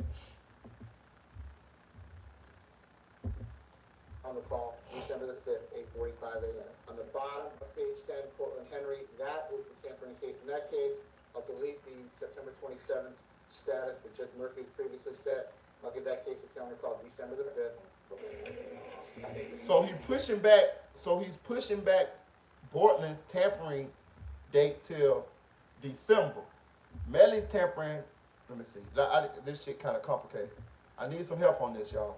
Y'all listen to me. December the 5th, 8:45 a.m. On the bottom of page 10, Portland Henry, that is the tampering case. In that case, I'll delete the September 27th status that Judge Murphy previously set. I'll give that case a counter call December the 5th. Okay.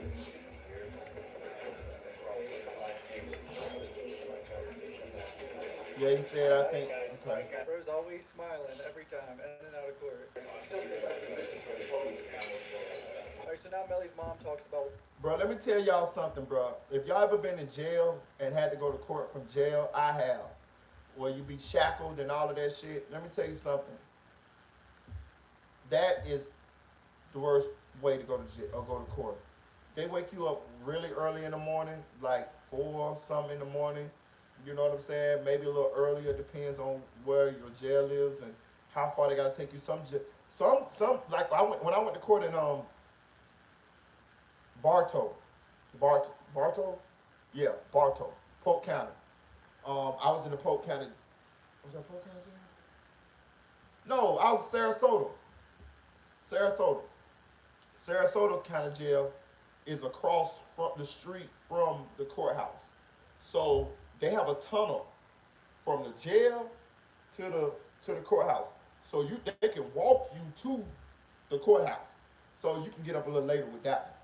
But Orange County, bitch, you getting up early than a motherfucker. I'm talking about like 4 in the morning, and court might don't start till like 9, bitch. You know what I'm saying? Like, so and just think about this. Melly had to get up every day, every motherfucking day to go to court. Bro, can you imagine sitting that motherfucker from 9 to 5 all day like this? Nigga, I've been there like this. Then you gotta stay woke so the jury won't think that you just ain't taking the shit seriously. Man, that shit torture like a bitch, boy. You know what I mean? It ain't nothing compared to them young boys losing their life. You know what I mean? But I'm saying, like, can you imagine how many times he had to go to court? Like, I'm pretty sure he just want to be like, man, y'all just leave me in my room, man. Y'all just tell me what happened, bro. Just tell me what happened. You know what I mean? Like, if this real trial, I go. But the rest of that shit, all them hearings and shit, please leave me inside my cells. I'm telling you. happened today. Hi everybody. Here to give everybody like a quick update on what happened today in court. Free Melly till he's free. He's coming home, guys. Just patience. So we did have court today. Him and Board, they both had court. And so basically the judge put a new trial date in for September. That mama looking like she got some money, boy. Please make it make sense. I'm talking about the house looking good. Got a little nice little outfit on. Things up on appeal with the 4th DCA. So we're still kind of like in a stay. So we got to get things. I don't know. At this point, they need to just dismiss the case. Also, we have another new judge. So this is now the 3rd judge on the same case that's had a mistrial and a prosecutor recused. The same prosecutor was actually in the courtroom today. Yeah. So, yeah, 2025 is the new trial date. But we are not claiming that. We're going to trust God on everything like we've been doing. And we're going to see where it goes, you know. I shot my boy Bryson Party, a great reporter with the Melly stuff. He said, when asked about YNW Melly's well-being, his attorney Raven Liberty provided with the following update. DeMel is as positive as one can be in his situation. He has no human contact outside of his lawyer. He has a guard on him at all times who have been instructed to not say a word to him. And he doesn't have a door in his cell. Despite all attempts to break him, he is stoic. Now, I know a lot of people are going to be like, so what? He's guilty. But there's not even like... Hold on here. Hold on. He don't got a door on his cell.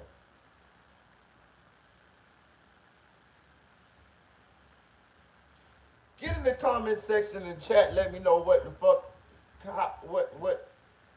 This sound. I ain't never had to deal. I don't understand this. He doesn't have a door on his cell.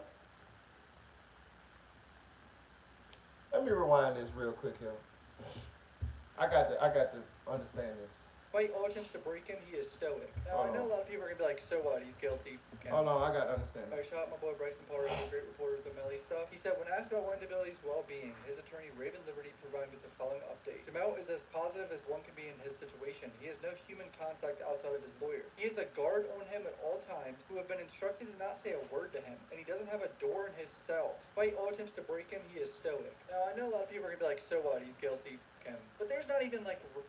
Yeah, I've been in my inbox. I seen what you said, Eddie. Like that. Child, like, up shit. Have better conditions than that. So it's like a clear attempt to break Melly in jail. He hasn't been able to talk to his family. His lawyers even at one point filed a motion that they were like, we can't even talk to him in a private room. We haven't been able to talk to our client in a private room. Bro's trial going to start after the GTA 6 release. Serving life during a trial was insane. It's finally time we free Melly. Bro trying to be in there for 25 years before he even goes to trial. Kind of crazy to think he's been incarcerated since February 13th, 2019. It doesn't look like he will be beating the case. Guilty until proven innocent. Keep that thug locked up.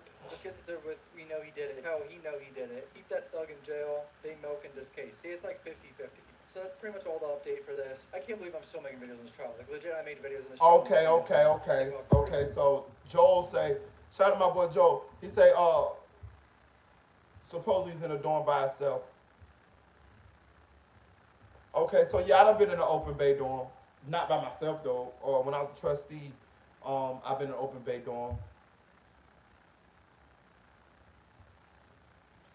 I'm trying to think.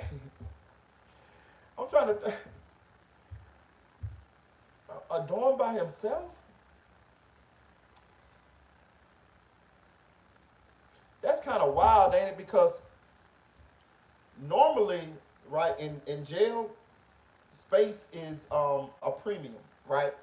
So most jails are overcrowded. You know what I mean? Like, I can't ever recall being in a jail where they had enough room in order to put one person in a whole dorm by themselves. Like, normally, you know, you're going to be in that bitch, stacked up in that bitch like Migos. So, for them to have him in a dorm by himself, that's definitely some type of cruel and unusual punishment. You know what I mean? Yeah, I'd have been in an open dorm room. I'd have been in like that, but not by myself though. You know what I mean? But damn, there gotta be some kind of like cruel, unusual punishment. Like, you know what I mean? Like some kind of psychological type shit. You know what I'm saying? Like, to put the man in a dorm by himself. Like, I'm gonna be honest with you. I'm the type of person in jail. I done did 60 days in lockdown. I'm not a lockdown type of guy. Some motherfuckers go to jail and go straight to lockdown. Like they like to be in lockdown. Not me. I like to be in general population. I like to be where I can wheel and deal. I like to be where I can get to the weed. I can gamble. I can get sneak some food here, steal some shit there. Like I need to be, I need to be in general population to where I can finesse and work my mojo, get cool with the CEOs and regulate some shit. Like it's hard to do when you're in lockdown, and when you're in jail, inside of jail, which is lockdown, it's hard to do. And damn, for him to be by himself, they're trying to give him the break, bro. That'll break you, bro. Well, not everybody. Some motherfuckers is institutionalized. Some motherfuckers be doing like years in lockdown, solitary confinement, CM, close management, shit like that. That's them hardened motherfuckers. You know what I mean? It's some people like that though. It's some people that's stone cold, strong enough to deal with solitary confinement for years without having no human contact with anybody else. Bitch, I ain't one. Not me. You know what I mean? Like if I had to do it, I would do it. But nah, I'm trying to get a general population where I can. That's where everything going down at. That's where you can gamble, you can finesse, you can get phones, you can get good finesse weed and drugs and gamble and yeah, that's what I'm trying to get into. Wherever it's popping at, that's what I'm trying to get to. You know what I mean? I ain't trying to wherever all the crime, the contraband and the crime and shit happening, that's what I'm trying to get to in jail. But at this point, y'all, let me be honest with y'all, man. Hit that like button. Please donate to the channel. We celebrating 5,000 subs today. Straight up, shout out to y'all. I appreciate y'all. But straight up though, at this point, I would not be totally against them giving Melly a bond at this point, like because this is becoming. I still feel like he's guilty, and I feel like they need to give him a fair trial. Like I feel like they done violated the man's rights. So at this point, I feel like they're just playing dirty, man. They playing dirty, bro. Yeah, right. Jug and Finesse audio. They playing dirty, and I know people gonna be saying like, yeah, he did this to them boys, so who cares? I understand. If that's how you feel, I respect that. I'm just saying, like, at this point, I'm drained, man, and I ain't even the one going through it. You know what I mean? Like, I want them to get this shit get the process going on. Like, man, like, to push this trial back for another year is crazy. You know what I mean? Like, go and get a man a bond or speedy trial or something, but they finessed him. That's what happened. They finessed him in order into giving up his right to a speedy trial, going into this second trial, and that's why they can push this back like this. Because if he had not gave up his right to a speedy trial, they would have had to go ahead on and took him to trial with whatever evidence prepared that they got. But they finessed him into giving up his right to a speedy trial. On all accounts, this prosecution is way better than the prosecution that Christine Bradley job that they did. But also they saying that these lawyers that Melly has is way better than the lawyers that he had prior. This new lawyer that he got, minus the black guy, they saying he on his shit, and they doing a good job. They already got a lot of shit thrown out. But they play dirty, as we can see. The state of Florida, in that county that he got going on, I forgot what the motherfucker is. I don't forgot. It's been so long. I forgot what county. What county is Melly in, y'all? What is he in? Is it Broward? Is it Broward County? It's Broward County, right? But it's not. It's Miramar. So they playing dirty and they want him. They playing dirty and want him.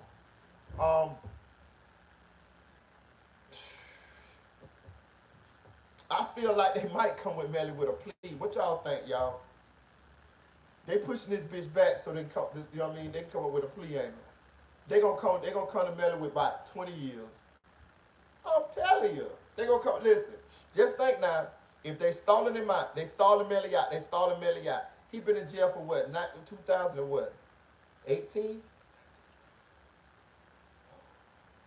He gonna be in jail about 6, 7 years, right? They gonna come to Melly with a 20-year plea. Tell you, 20-year plea. Listen, let me tell you something. He going to trial again. He going to trial again if he don't take this plea. They gonna take him to trial, but it could be a ploy to get him to. Cause I'm gonna tell you something. At this point, I'm pretty sure he got to be tired of just going through this. You know what I'm saying? Like, it's psychological. Like, you know what I mean? Like, cause if he get a plea, he at least got a release date. See, right now he don't know when he getting out that bitch. But if he take a plea, he at least have a release date. He'll know, okay, I'm finna get out. And Melly young. He young. It depends. I don't know what kind of career you'll have when he get out, but he'll still have a life. He'll still have a life. If I was Melly, I would take 20 years. I would take 20. I've been here 7, 6. I'm finna be here by 5. I've been here by 6, 7. I would take 20, cause I got a release date. I'll be out by the time I'm like 40, right before 40. Relatively young, looking young, and I have at least half of my life probably still in front of me. But if you fuck around and go to trial and you get life, but then again I forgot about it. They got the tampering with witness charges. That carries life. In a capital murder case, tampering with a witness in the state of Florida carries life. So he's scared it's over. I hear you, idiot. If Joe said if he didn't get evicted, he would have some rights. Yeah. If Kitty purrs true. Choo. Yeah. Say what up, Lacerio. All right, what up, Lacerio? Say what up, Lacerio. What up, Lacerio? Misspelled curse words in the chat. Appreciate y'all. All right, hit the like button, y'all. Hit the like button. Please donate to the channel. Please donate to the channel. The Cash App is in the chat. We celebrating 5,000 subs. 5,000 subs, baby. We did it. We did it. Now we gotta get to 10. Sub for real, bro. Listen. I'm listen, man. I'm happy. I'm happy tonight. But yeah, man, Melly got a long road ahead of him, y'all. Shout out to the Cup Boys. Subscribe to the Cup Boys channel. Let's see what else we got on here.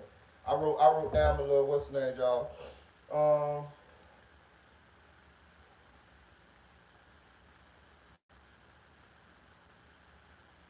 I don't know. We got Lil Scoom. We got Hot Boy Turk. We got Duly Low Sexy Red. Let me see.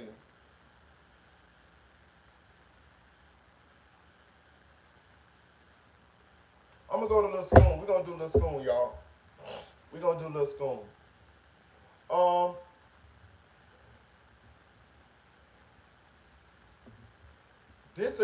Have you paid attention to DJU been dropping Lil Scoom interview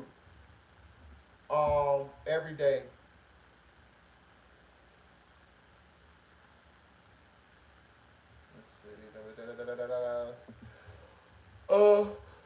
Lil Scoom, DJU. Listen, let me tell y'all something too, bro. Y'all better motherfucking be careful sitting on that motherfucking DJU couch too. For real. Quite a few people that sat on that motherfucking couch as of late, and they had flying around singing all day with Baby Wings on playing a harp, if you know what I mean. I don't know if it's some kind of jinx on that motherfucking couch, or what, bitch, or if it's the lifestyle that they living. Probably got a lot to do with the lifestyle they living. But Lil Scoom was the latest person to fall into that Final Destination DJU edition. And he actually interviewed Lil Scoom a day before Lil Scoom was murdered. And this is the last Yeah, so when you say, you piece. know, This is the recent piece of the interview that that's what he all street dropped, which niggas are was scared a couple of, hours ago. it's kind of like, I guess, hypocritical because all street niggas know that they either go be dead or in jail and they still decide to do the things they do. Oh, there he go with that dead You know what talk. I'm saying? Like, Gotta ask them niggas so maybe they not scared of it. what they getting out of it, what they doing. You gotta make shit beneficial. My life, Hey, I don't make think shit Lil beneficial. Jeff is scared. Hell no. If he was. Hit that like button, y'all. Hit that like button.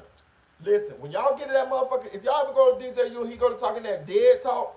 Look, bro, get the fuck up right then. Interview over, nigga. The interview over. Cause every time DJ U go to talk about, oh, did you want to change what you're doing? Are you gonna die or something? Niggas die, bro. That's what the fuck just happened. You hear what he said? Listen to this shit. Vaughn wasn't scared either. See, like, some niggas just don't be scared of that shit. Some niggas, you know, probably done made up in their mind like that's, like, you know, like Foolio Man, down in Florida. Foolio. Now, why you say fuck him? Man, dude. Everybody's fuck him. Now, why you say fuck him though? He said, fuck Julio.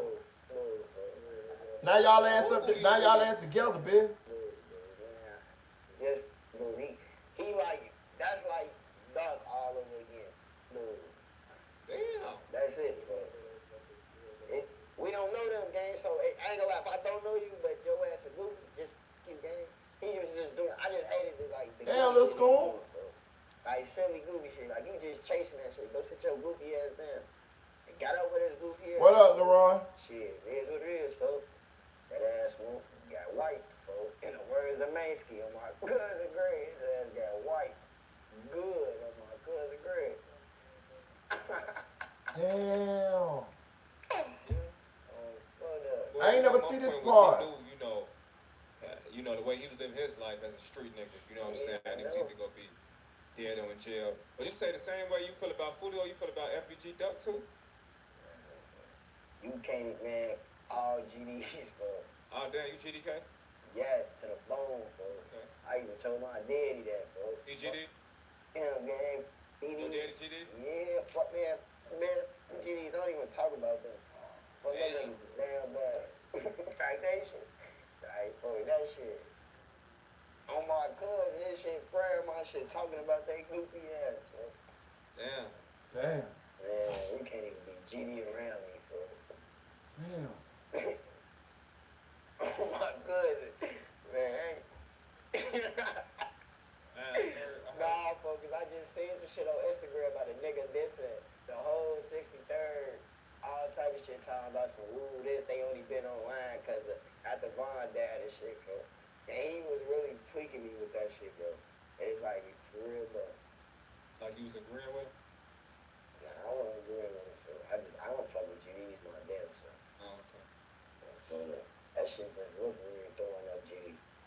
Okay, cool. So tell us about the bad experience you've had with, you know, one of the GDs that made you GDK for life. Something happened, right? Out by dead in them crowds snitching on each other. Oh, these GDs do that goofy ass shit. Okay. They some rats. You see, brother?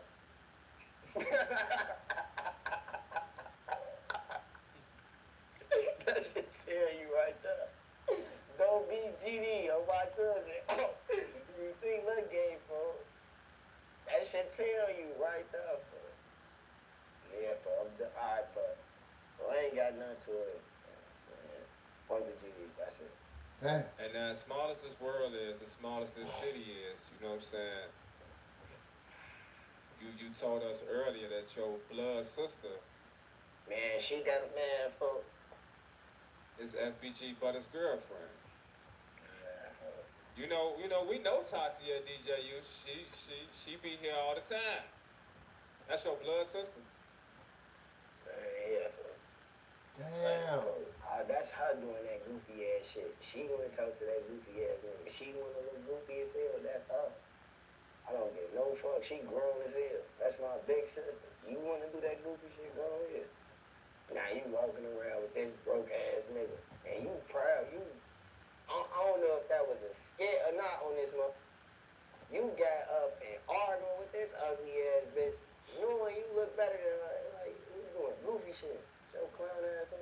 one you talking about? Man. Jerry, you? Whatever this ugly ass bitch was, they in here play fighting and shit. Yeah, that was Jerry, you. That was script, bro. But still, why is you doing goofy shit like that though? You see what I'm saying? That's just intention shit. He died the next day, y'all.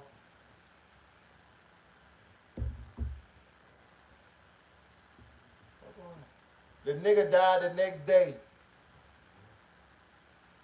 Let me tell you one thing that I what's going on here?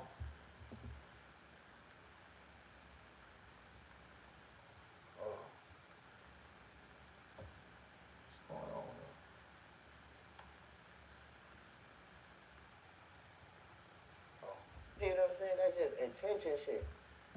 You just want attention.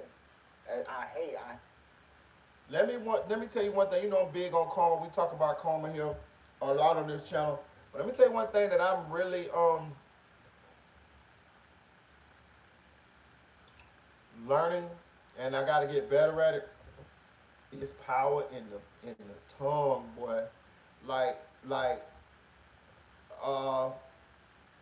If that's one thing that I say that I'm watching and I'm learning, watching these stories and things of that nature, and that I gotta get better at when I'm speaking and things of that nature, it's that it's power in the tongue. Y'all saw the Scoom put that post about the bloodhound that Jeff was killed, and he said that I'll see you soon. Well, it's a fucking month after bloodhound Lil Jeff got murdered. One day after Lil Scoom got through doing his DJU interview, and right now he flying around singing all day with baby wings on, playing a harp, just like his buddy, bloodhound Lil Jeff. So, there's power in the tongue, man. You gotta speak life over your life. You gotta speak positivity over your life. You also got to think it. Because if you think it, that's when you'll speak it. What you're speaking is what you're thinking. So you gotta think it. And it gets hard sometimes when you're going through shit. Trust me, I know. Because you tend to dwell on the shit. But that's how it's designed. It's designed for you to stay thinking in despair and the low vibrational negative, the low vibrational mindset. But you gotta elevate yourself above that, even if you're going through some shit, which is tough. Trust me, I know. I be nigga sometimes. I be like the world about to end, and that's where some of you guys, some of my friends, family, people who care about me, that's where you guys come in at. You know, some of you guys that I talk to, that I have a relationship with, a personal relationship with, you guys, I talk to some of you guys, and you guys know who you are. You uplift me and make me, hey, snap out of it. And that's what some of us need sometimes. You may need it, I may need it. You know, I give advice, but at the same time, we all need somebody at some times. And that helps. You know what I'm saying? I appreciate all y'all. Those of you who know. But this young man just spoke negativity over his life, and he's dead right now. Crazy. That shit. Well, to your sister's defense, it was my idea, and since she had been coming around a lot with Buddy, I'm like, hey, Tati, I got something for you to do real quick. Man, you know what I'm saying? What the fuck? Y'all not together no more. Now look at your goofy ass. On the internet, I'm looking at it as a fan standpoint. I'm looking at this as a fan standpoint. I'm thinking this shit real life. Right. People is really thinking this shit real I life. had my wig on, gang. Get him, Eddie. I ain't even see what he said, but Yeah, but we thinking you just on some messy slam him out. shit. Like, you always on some messy ass shit. I be watching this shit, bro. I be he messy as hell, bro. Yeah. Cause then you have a Charleston White in this mode. See, that shit. Charleston White, you felt like the Charleston White shit was messy? Yeah, for that's. Hey, it was another nigga that came on here and told you bogus as hell for doing that. But yeah, you is, bro. Okay. You is bogus as hell for having this goofy ass in there. Okay. And famous Richard, goofy ass too. I'm famous Richard. Man, dude. What are you on? Fuck dude. Fuck dude. I don't think he fucked with GDs either. He be on King David every 5 seconds. His ass from Minnesota. Dude. Fuck is wrong with his ass is pure donkey. For real, donkey. Y'all ass down and looking like 36 in Minnesota. His ass is a goofy on my cousin grade. How the you from all the way in the hundreds, but you do a no jump interview with a. Not saying like I ain't got nothing towards OBN at all. Like I put them through Bud, but you got a whole. You from the hundreds. You got a whole nigga from what? You from for real, bud? You from the low end of the hundreds. Come on, now, make it make sense. Goofy ass nigga. Yeah. He be chasing that shit too, bud. He say on King David every 5 seconds. No, he don't even know what King. Oh, my people, they been beating you. They been beating you. King Barksdale, all that goofy man. Shut your goofy ass up. That's my ugly ass twin. Cause they say we look alike. Yeah, I'm gonna say y'all look like cousins. My cousin, his ass is a goofy. That's my goofy, retarded ass cousin from Minnesota. What's up? Yeah, All right, Joe. Appreciate you, man. Cool. Who else you got on your hit list? You throwing it out right now. I ain't got nobody on my hit list. Wipe their nose in it. They go to acting crazy. Wipe their nose. Fuck him. He know what he talking. He know what's he know. That's why I said that. He know why. We celebrate 5,000 subs tonight. All haters, y'all ass getting the fuck y'all nose wiped, nigga. I never like. So all right, let's break it down. You talking about like, you know, he just lost his brother lately, right? Recently, right? Okay, so Lil Josh. Man. From Paxtown. Lil Josh. What the? That was the wrong name to bring up. That's his little brother, right? Man, Lil Josh and Richard. God damn. Both of them. We should let it go. I came on. I ain't gonna lie. I would have been chill if I would have been off perks, but I ain't off perks. I ain't on perks today. Listen. So this is the third, I think the fourth episode in the Lil Scoom interview on DJU. I think I watched like the first 2 episodes, and he came across as real respectable, real respectable, real humble. He turned the fuck up on this part 4. He's saying fuck a lot of people in this clip right here. Like, that's crazy. And again, it just throws me that he had posted when Bloodhound Jeff was murdered.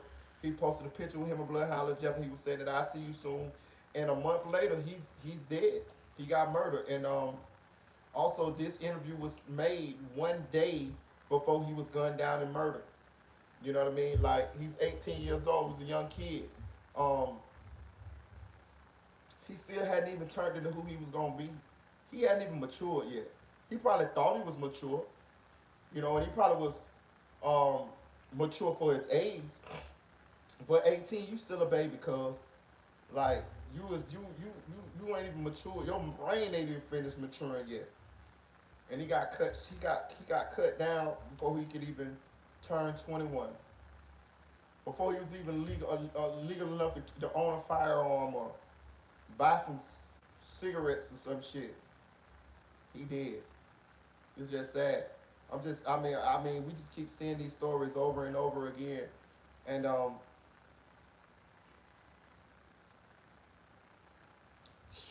it's just, hey man, I don't even know what to say at this point. I definitely feel like this is gonna be a continuing trend. I'm gonna just tell y'all like this: young men, young women out there in the streets, get out them streets, bro. And y'all need to stop dying like this here, bro. For real. Because every time you die, bloggers gonna blog on you, and they enjoy it. They enjoy it because it's the stimulus package. They get to come up with all kind of conspiracy theories and lies and shit, make up shit, try to solve your murder, and these people that don't even know you. You feel what I'm saying? I would much rather you guys be here with y'all families, with y'all children, with y'all girlfriends or boyfriends or whoever it is, than to be blogging on y'all. It ain't that serious with me, goddammit. You know what I mean? I'm making me another page anyway where me and my son gonna be fishing. You feel what I'm saying? That shit get a lot of views. I do that. But rest in heaven, the little Scoom. Rest in heaven, the Bloodhound, Jeff, and all the rest of them young boys that done lost their life out there in the streets. Um, we gonna go to Hot Boy Lil Turk. I can freestyle this one here. So we just had the Essence Festival. Hit that like button, y'all. Hit that like button. Please hit that like button. Please donate to the channel. The Cash App is pinned in the chat. We celebrate 5,000 subs, man. Lil Turk. We just had the Hot Boy quote unquote reunion at the Essence Festival in New Orleans. July 4th, 5th. What is it, July 5th? July 5th weekend. 4th of July weekend. It's the first time that excuse me. It's the first time that we have had all of the Hot Boys free, and it's the first time that they will be on the stage together in over 15 years. But it was missing one Hot Boy, and that's Turk. And it was already widely speculated that Turk was not going to be at the reunion due to friction between him and Birdman leading up to the reunion. The Hot Boys is an iconic hip hop group. A lot of us grew up listening to the Hot Boys. The Hot Boys actually was the hottest group when I came of age in the hood. When I finally turned into who I was gonna be, 18 years old, getting money, had respect, all type of shit like that there, getting busy, just, full-fledged out there. It was the Hot Boys that was the hottest group at that time. We dressed flashy. We had money. We did shit like the Hot Boys did. The Hot Boys introduced the hood into flashiness, stunting, like hood rich shit. You know what I mean? Like hood rich 20-inch rims. Like nobody rode 20-inch rims before the Hot Boys. You know what I mean? Diamonds, jewelry, flashy shit, bling bling, that type shit. They had an impact on the culture for sure. But this was supposed to be the first time that the Hot Boys was together on stage, all together, and that's what people really wanted to see. But when the Essence Festival started, people began to realize that's not what they got. So BG, Wayne, Juvie, Manny Fresh, and Birdman all were there, but they all did their own individual sets. They did not do any songs together. They did not do any of the Bling Bling or any of those songs together. Juvie did his set, BG did his set, Wayne did his set, and Birdman and Manny Fresh did their own sets. Because they had a group together called the Big Time as well, who went platinum as well. But Turk wasn't there. And I'm going to tell you why Turk wasn't there. Turk running around doing this pity tour, trying to portray like he don't understand why he wasn't there. Well, let me tell you why Turk wasn't there. Turk got drunk a year or so ago and tried to jump on Lil Wayne at a club. Like this is widely known. Turk got drunk like a year or so ago and tried to jump on Lil Wayne at a club. Not only did he try to jump on Lil Wayne at a club, he also got drunk on another occasion and tried to jump on Manny Fresh at a club. On a separate occasion, right? Not only that, when BG was in jail, it's alleged that those free BG shirts that he did not send BG not now, dime with those shirts. You know what I'm saying? So while he was out here telling everybody free BG and all of this and that, He didn't send BG not now down. So it's basically like he was trying to promote free BG, but also cashing in on it at the same time. Tell you another thing too. It's also widely known that Turk uh, is, if you know what I mean. Now we ain't got no problem with the LGBTQ community, the alphabet community, but I'm just telling you, it's widely known that Turk is. Y'all know Turk was on Vlad TV saying he played games with his homies. When I seen him say that shit, I say, what? He say, oh, all homeboys play games with each other. And when he was saying that in regards to the Birdman kissing Lil Wayne video that everybody done seen that happened a long, long time ago. And it was asking him about that. And he was trying to explain that. He was like, nah, man, we all play them type of games. All homeboys play them type of games. You a motherfucking lie, nigga. No, the fuck we don't. When I see that shit, I say, what the fuck Turk talking about? Fuck you talking about, nigga? No, the fuck we don't. We don't play them type of motherfucking games, nigga. Nigga, you wild little motherfucker. Talking about, oh, yeah, we play, homeboys play them type of games. Now I'm finna play this shit. I'm gonna listen to this motherfucker, right? Even though I don't think that's what kept him him off of the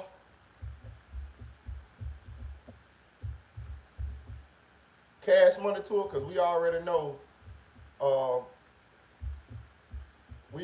motherfucking know Birdman them done, and Lil Wayne done kissed each other. We know that. We know that. We know that. We saw that. We cannot, that can never be erased out of history. That can never be erased. It ain't no alleged. It ain't no I heard or my opinion. We saw that, nigga. And I'll be honest with you. It's some shit. It's some shit that just be going down in front of everybody's eyes.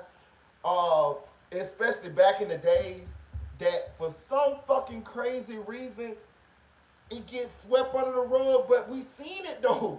Like, R. Kelly dating Aaliyah at such a, and she was a minor, like married her, like we knew she was like 14, 15 years old.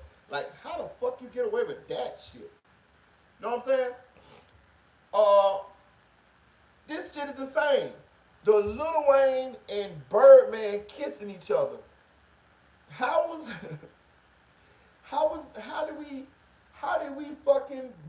they Jedi mind trick us? How did they Jedi mind trick us into not seeing what we saw? Or how did they do that? Like, did they get that little thing with the bleeding black guy? Do goddamn Birdman them got, Birdman them got that little thing, the men in black them got, they just flip that bitch? Cause we seen it, but we kind of forgot it. And every so often they'll flick that bitch, but we remember they'll flick it again, and bitch we'll forget. Like, I don't understand. I don't understand how we ain't motherfucking, you know what I'm saying? I don't understand. Cold blogger. Can somebody explain to me how did they get us? How did they motherfucking, how did Birdman and them niggas do that shit? But this Turk talking about this game shit on Vlad TV. Well, you know, one of the things that came out years later, and we talked about this at one point, you know, one of our old interviews, was the whole kissing thing, where, you know, Baby was kissing various members of Cash Money, and you were actually one of them as well, and you admitted to it. So yeah, it was like a mafia Oh, he kissed Turk too? You know, Baby would kiss the various members. Now, he never did that with the older guys like Juvenile, right? I mean, you know, Juvenile was older now. He never did it with Juvie. And, you know, the social media, how they take it, bro, and how they try to make it, you know, even with them trying to make it to be something. When we were young, we just used to be like, you know what I'm saying? It's just like somebody hitting somebody on the ass. You know what I'm saying? When they playing basketball, that don't mean they gay. You feel me? But now, knowing that what I know now, you know what I'm saying? Nah, man, we can't, you know what I'm saying, even do no shit like that, because automatically people in mindset, you know what I'm saying, like this. You feel me? But Hey, look. Hey, look. Hey, listen. I don't give a fuck what he say. It just sounds worse and worse, don't it? No matter how he try to explain this shit, it sounds worse and worse. Listen, let me tell you something. He talking about now that I know what I know now. You a motherfucking lie. Listen, let me tell you something, nigga. As a boy, a young boy, whatever, you know that shit from day one.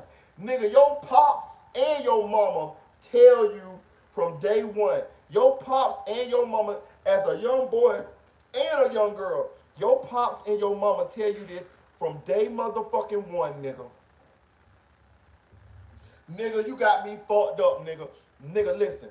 Nigga, me, my son, nigga, everybody, nigga, listen, my brothers, nigga, we all, everybody I ever know knew, nigga, you ain't, no man supposed to touch you here. You don't kiss no boy. You don't touch no boy here, there. Like, even girls know they not supposed to be touched here and there. Like, what the fuck is you talking about me that I know now? Nigga, you was a full-blown heroin snorter back then, bitch.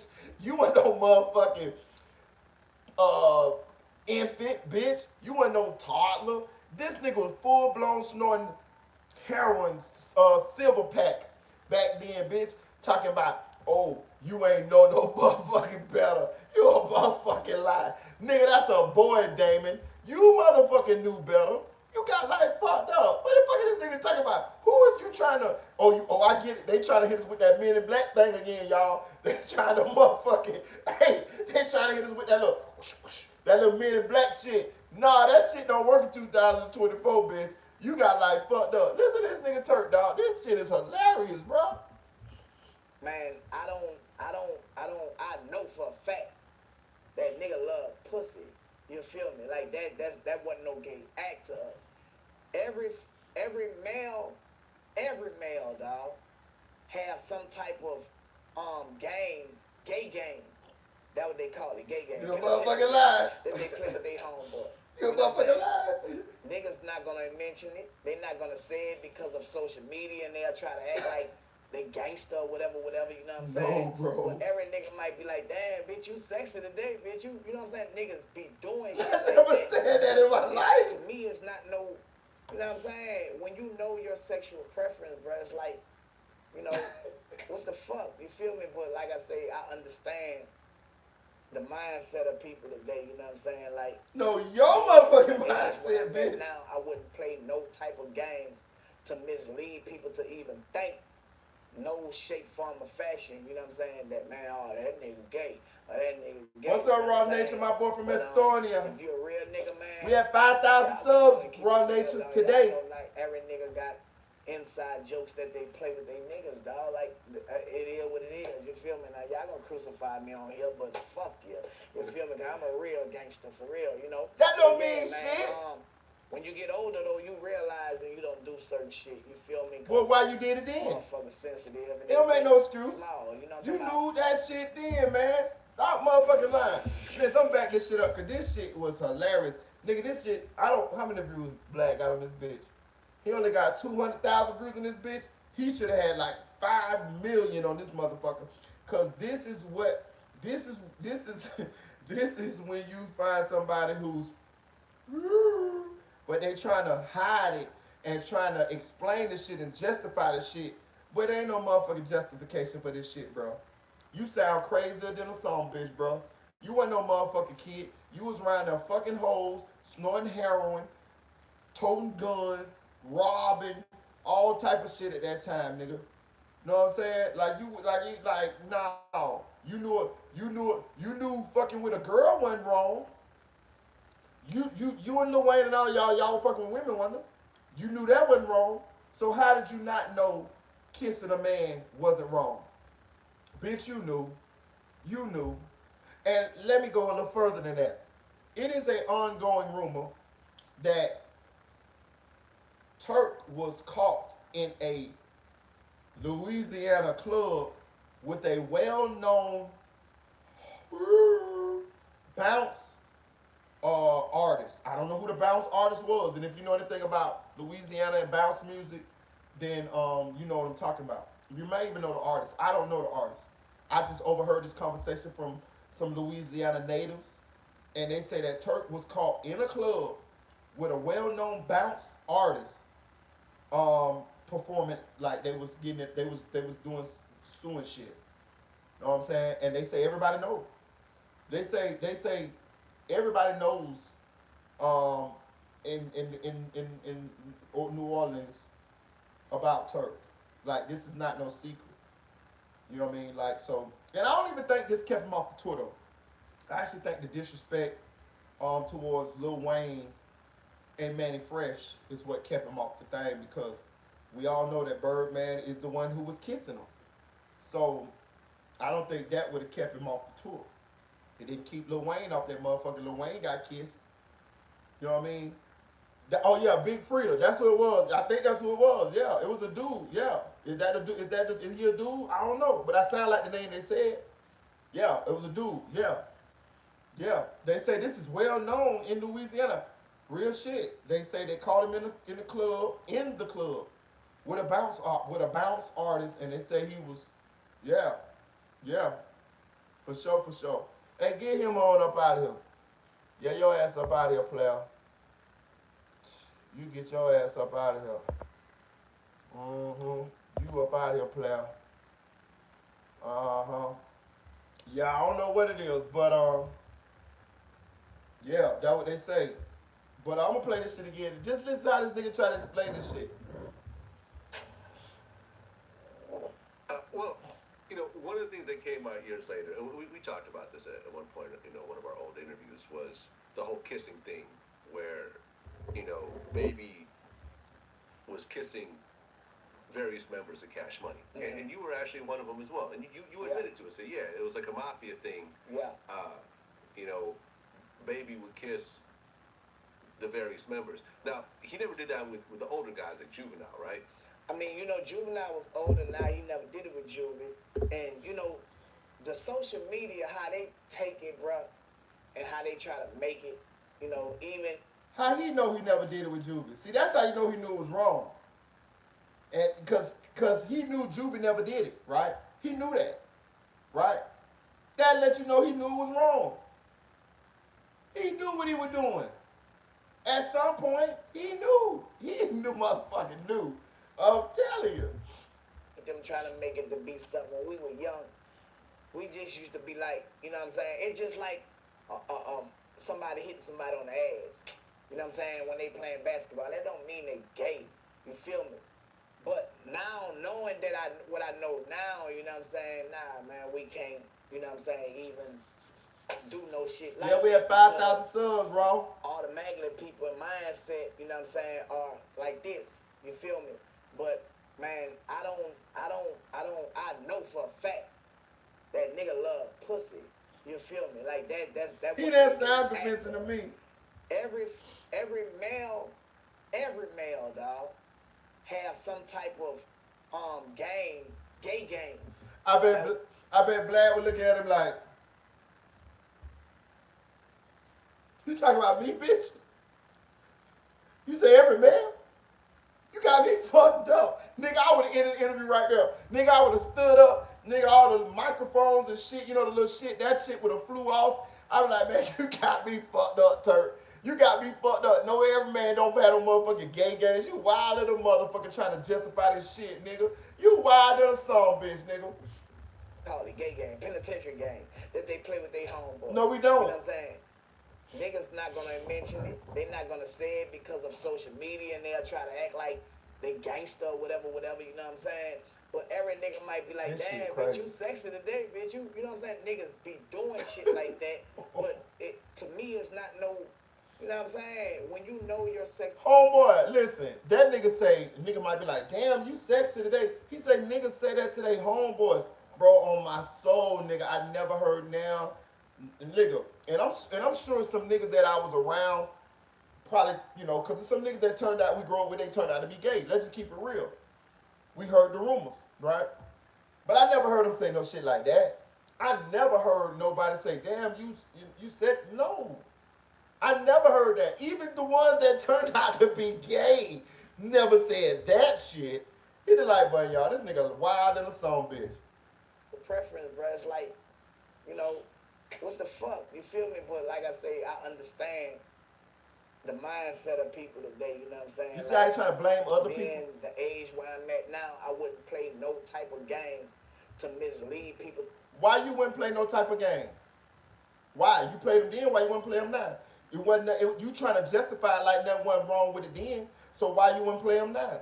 Then he knew what he was doing. He know that shit. He knew he gay. He know, listen, I don't got no problem about being gay. Do your thing. I got a lot of gay family members. We all know the story. My problem is, if that's how you is, I feel like you should come on out, bro. Just come on out and be yourself, man. Come on out and be motherfucking village people. It's 2024. You probably can sell some records, bitch. You know what I mean? Because you ain't nobody checking for your music now. You come on out and be gay, you probably can sell some motherfucking records, motherfucker. You know what I'm saying? But this just trying to justify the shit, trying to throw it off on everybody else like every other man do that shit. No, the fuck we don't, player. And that just making you look even worse, if you ask me. Just trying to justify the shit. Just say what it is, because that's why Vlad asked you this motherfucking question. And if you look at how Vlad titled the motherfucking clip, he say Turk on Birdman kissing him. Every man plays gay games with his friends. Vlad know what he was doing. Vlad side his ass up with this one, and he knew this question was coming. Hit that like button, guys. Even think no shape, form, or fashion, you know what I'm saying, that man, oh, that nigga gay, or that nigga gay, you know what I'm saying? But if you're a real nigga, man, y'all come on and keep it real, dog. Y'all know like every nigga got inside jokes that they play with they niggas, dog. Like it is what it is. You feel me? Now y'all gonna crucify me on here, but fuck you. You feel me? Cause I'm a real gangster for real, you know. But yeah, man. When you get older though, you realize that you don't do certain shit. You feel me? Cause motherfuckers sensitive and they think small. You know what I'm talking about? See, that's not the right excuse. Well, that's not good enough, because he's saying that if you old enough, you know not to do stuff because other people think certain kind of way. Nigga, if you ain't doing nothing wrong, when you get old enough, you don't give a fuck what a bitch think. You feel me? You be like, fuck them, nigga. I don't give a fuck. This ain't what it is. But the only reason why you would do that now, you would hide that now, is because you know that that's what it was then. Because if it wasn't nothing, then it wouldn't be nothing to hide. Nigga, you know what that shit is. But anyway, back to this dude. Being that he got into it with Manny Fresh, and he got into it with you, and tried to fight Manny Fresh at the club, and tried to fight the star of Cash Money, which is Lil Wayne, on a separate occasion at a club. Both times he was drunk. This is what's speculated as to why he was not, and the back and forth that he had got into it with Birdman, especially when he got out of jail. He said that Birdman welcomed BG home in a different way than he welcomed Turk home. Turk felt the way about the way that BG got welcomed home. Birdman said the reason why I was like that, he said he didn't have a relationship with Turk before Turk went to jail. And I'm gonna tell you another thing too, Turk. Let's just come out and say it. You was the worst hot boy. You had one album when everybody else had dropped multiple albums. It's widely heard that your work ethic, even you said it yourself, your work ethic was poor as fuck. And your contribution to the Cash Money empire reflects that. Out of all your years on Cash Money, you got one motherfucking album. And it came at the tail end of the Cash Money hype. I bought your album, Turk. It was called Young and Thuggin'. You had about 3 good songs on there. You had It Send Me My Nigga to Be the Thug That I Be. You had All Over the World, y'all. I love them girls, y'all. That's what Manny Fresh on the hook. And they be poppin', them dollars be droppin'. Bitch, you know, it's Turkey Ho, Cash Money Hot Boy in a Black Rover. That one there. And then you had one more that I can't even think about. But your album was garbage. Garbage. Like real shit, garbage. Like, so when you add all that up, they could do a Cash Money reunion really without you. Like, even let's just say, even if they would have all decided to perform songs that they had together, they could still do a reunion tour without you, because your contribution to the songs was, you didn't make enough impact for them not to be able to exclude you. Them boys could do 100 songs without you. You can't do a Cash Money reunion tour without BG. You can't do it without Juvenile for sure. And you definitely can't do it without Lil Wayne. But the one person that they can do a Cash Money reunion tour without is Turk. The person that causing the most motherfucking drama. You should have been the quietest bitch on the bus. You need the tour more than anybody else. Before Juvenile popped off with 400 Degrees, BG and the Big Timers carried Cash Money.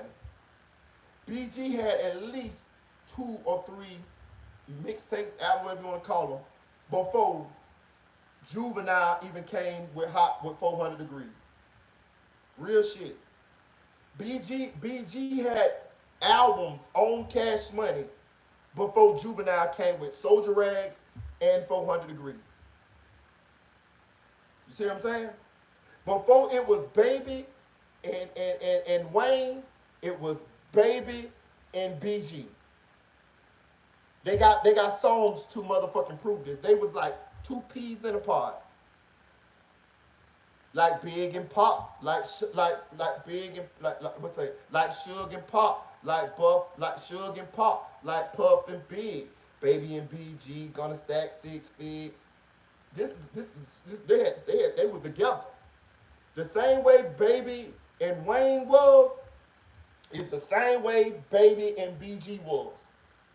See what I'm saying? Then you had the Big Timers, Manny Fresh and motherfucking Baby. They went platinum, bitch. You know what I mean? They went platinum. The Big Timers went platinum. You know what I'm saying? Then you got Soldier Rags that kicked it off, and then you got motherfucking 400 Degrees that for the longest was the highest selling album in Cash Money history. I'm sure Lil Wayne done bypassed it by now, but for the longest, 400 Degrees, Juvenile was the highest selling album in Cash Money history. Then once they kicked it off, Juvie hit him with G Code, all of this type of shit. Juvie was on a nice little run with singles. Even after Cash Money, Juvie had singles that was killing them. You got nothing. BG, Wayne, oh, we already know the run Wayne went on. We ain't even got to talk about that. We don't even got to talk about Lil Wayne run he went on and his contribution to the Cash Money empire. But can somebody tell me what Turk's, what is Turk's contribution to the Cash Money empire?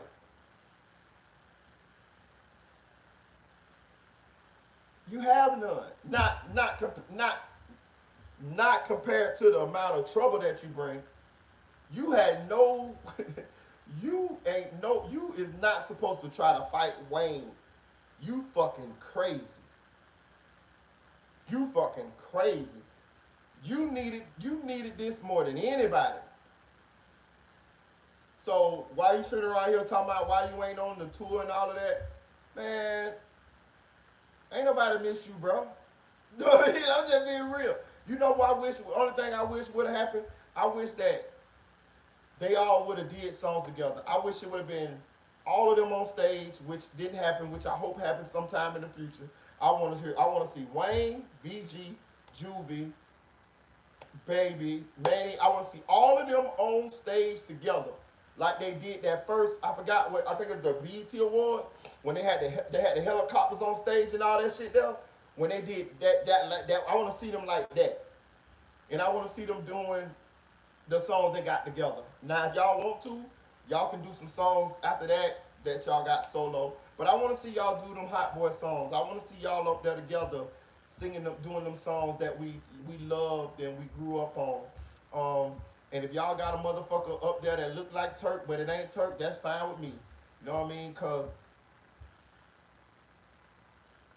you the worst Hot Boy.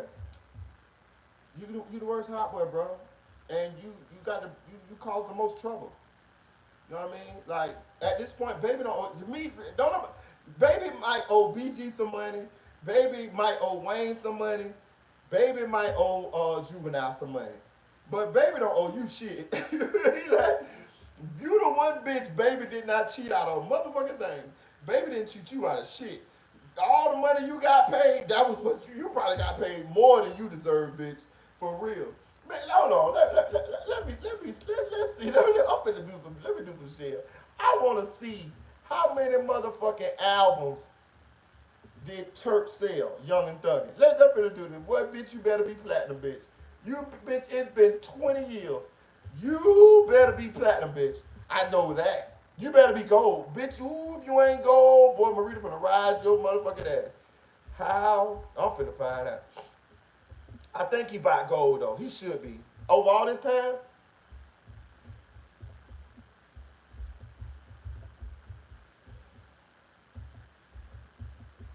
I'm finna find out, goddammit. Young and thuggin'.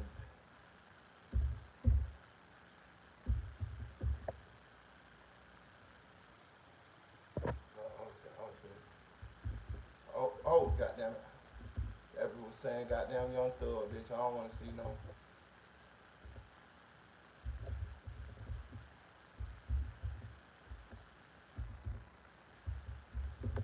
Hey, while we talking, y'all, that new goddamn A Quiet Place movie, trash.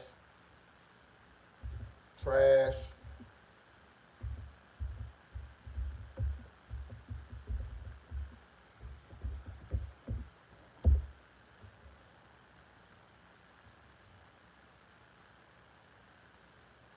The score contest one album. Artist. Okay. Okay. I want to see how many albums did this nigga sell. News.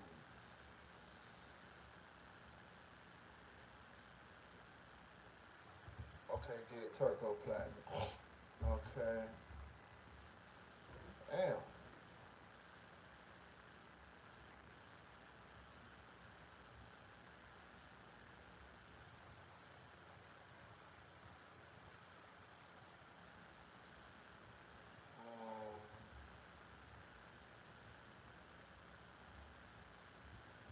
Okay, Young and Thuggin'. All right, hold on. Ground ceremony souls.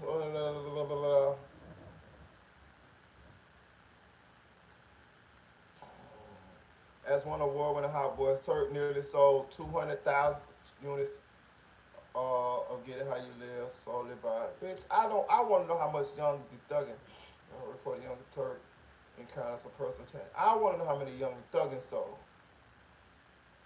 Okay, all right. They keep bullshitting me. He couldn't have sold that many, y'all, but he do got a platinum plat. But I'm gonna tell you what he got a platinum plat for. So let me tell y'all about a platinum plat. If you own any song on any album that goes platinum, you get a platinum plat. Let me tell you how I know. So, my homie, Granddaddy South, I got a homie that he was a big rapper in Florida. His name Granddaddy South. He was signed to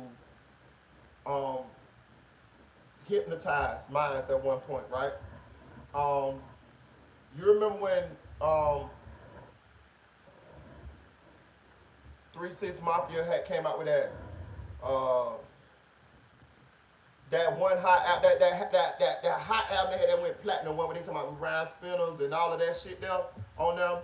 Gotta stay fly and all that shit on them. Well, he was on one song on that album. He got a platinum plaque. My homeboy, my homie, this is one of my close friends. He got a platinum plaque because he was on one song on that album. So if you want any song on a platinum selling album, you get a platinum plaque. Like, let me give you an example.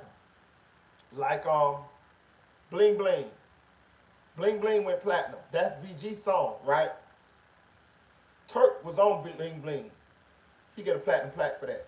But I want to motherfucking know, did he get a platinum plaque for how many albums did he sell in Young and Thugger? Let me see. And I'm finna find out. Cause I don't believe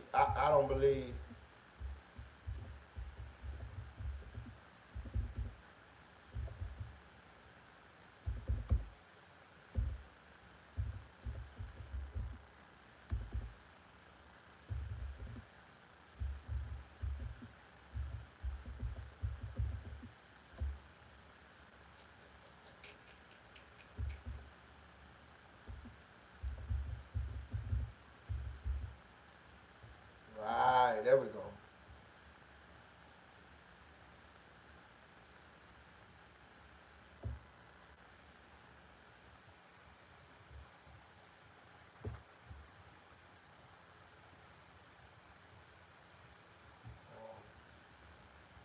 I can't even find how many motherfucking albums this nigga sold.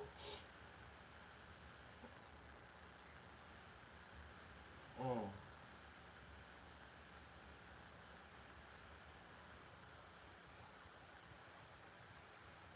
He got to be gold though, cause it say he sold 42,000 copies in his first week. He debuted at number 9 though. I will say that he debuted at number 9 on the Billboard Top 200. I don't see how. Probably just anticipation. He probably fell right out the top of that bitch. Cause I remember Meg Thee Stallion just had a number 1 album with his, and that bitch fell off within the first motherfucking after the first week. That bitch was gone. But Wikipedia for Young and Thug, and I don't. Let me see, y'all. I want to know.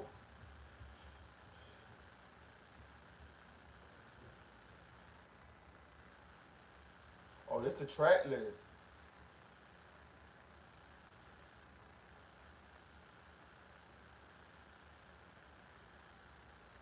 Damn, he had 21 songs on this bitch. He had Lil Wayne on 1.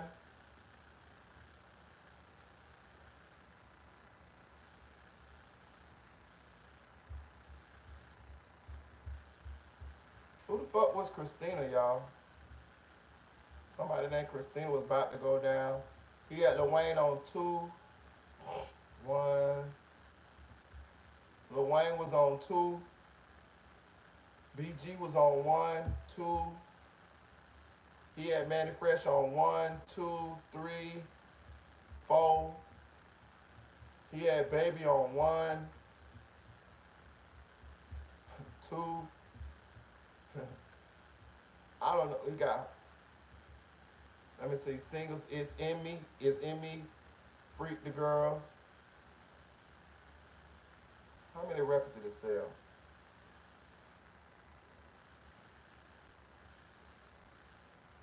I needs to know.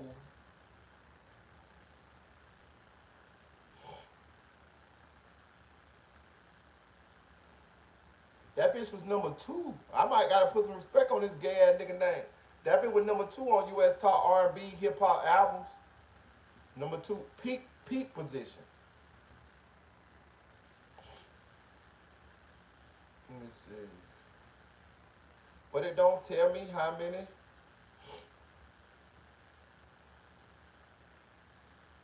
Records he sold.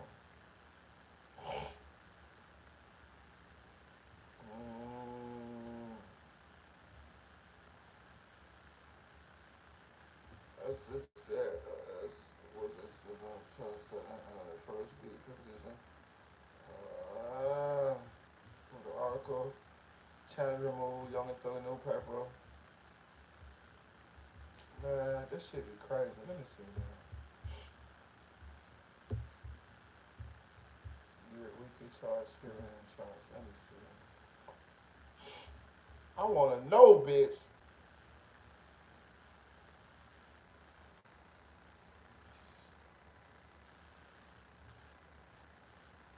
Let me see. I'm gonna find out. I want to know, bitch. I'm not done till I'm not getting off this motherfucker. I want to know. Because I know your black ass didn't sell no shit like that. I think he probably went gold. Let me see. I'm finna find motherfucking out.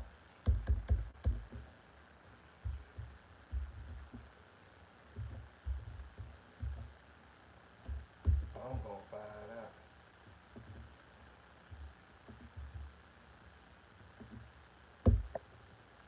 Hit that like button, y'all. Hit that like button. We celebrating 5,000 subs. Yeah, it went gold, y'all. He went gold. His debut album, Young and Thuggy, became a top 10 hit on the Billboard 200 and pushed his album sales to gold in the United States. So he went gold. He went gold. Let me see. I'm finna be nosy. I'm finna be a little bit no more nosy, y'all.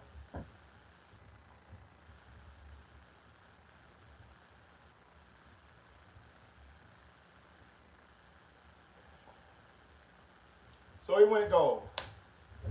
Yeah, like recently. Yeah, like recently he went gold. He went gold. 500,000 copies in 20 years. Whoop did fucking do. Nigga, Wayne went platinum. Wayne went platinum in the first motherfucking week. But that's all you contributed. When I'm sure that each artist on Cash Money Records has a, put it this way, every artist on Cash Money Records has a platinum album but Turk. That's how we gonna do that. Hit the like button, y'all. Hit the like button. Hit the like button. All right. But let's move on from this fuck nigga. We gonna go to. I'm gonna hit real quick on Duly Low because it's not that serious, but I want to talk about it. Kodak did an interview with Adam 22 the other night, and again, Adam 22 did exactly what I told y'all what Adam 22 be doing. He be saying suspect shit up there with men. Kodak, he said some weird ass shit up there, and Kodak and them like, what? What you talking about? Then he also tried to, what he said up there? He said something that Kodak didn't agree with. And Kodak was like, look, I ain't come up here for you to be something, you know what I'm saying? But anyway, Adam be saying out of pocket shit. If it wasn't for Remo, that interview would have went left. And I'm gonna tell you something too, Remo. Remo, you do good interviews. People like you. You actually look like you do your due diligence, and you educate yourself on the people who y'all interviewing. It said that interview with Kodak Black would not have even went down if it wasn't for Remo. They say Remo actually went to the Kodak concert and built that like relationship in order to make Kodak feel comfortable popping up and doing that interview, right? Yeah, they checked him. JJ Boy 24, what it was? I can't remember what it was. What they said. But let me get up. But somebody get in the comment section and let me know what Adam said that was all out of pocket that Kodak checked him on. I can't remember real off the top of my head. But I was surprised to see Duly Low there, right? I didn't know that, Duly Low, OTF. I didn't know that Duly Low, it was just shocking when I seen him in the back. I'm like, damn, that Duly Low. I'm like, damn, like a nigga like Duly Low. And then it was Duly Low. I'm gonna say this. I like Duly Low music. He ain't no hellified rapper, But of the OTF guys, in my opinion, he was one of the better ones. Um, I liked the song with Vaughn and Duly Low had together. You know what I'm saying? I like Duly Low personality. He seemed like a cool dude, to be honest with you. When that allegations came out about Duly Low, and the kid and shit, I didn't believe it off top. I never even um made a video like Duty Low was guilty. I kind of paid attention to the whole situation. I heard it early, and I knew. My opinion was that Duty Low was he didn't do that, and I wasn't even there. You know, it's a hard thing to say when you're not there because you don't know what the fuck people be having going on. But it came out that Duty Low was innocent of that charge of that allegation, and so I was right, and a lot of people was right. I think a lot of people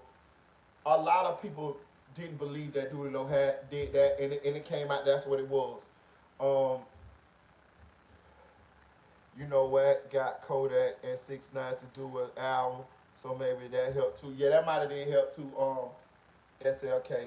But anyway, when I saw Duty Low up there, I was like, damn. Um, I was like, damn. I ain't know Duty Low be with Kodak now. But I'm gonna tell you what I did notice about Duty Low. If y'all remember, Duty Low went on I think that DJ Academic, and he did an interview. And he was talking about his addiction.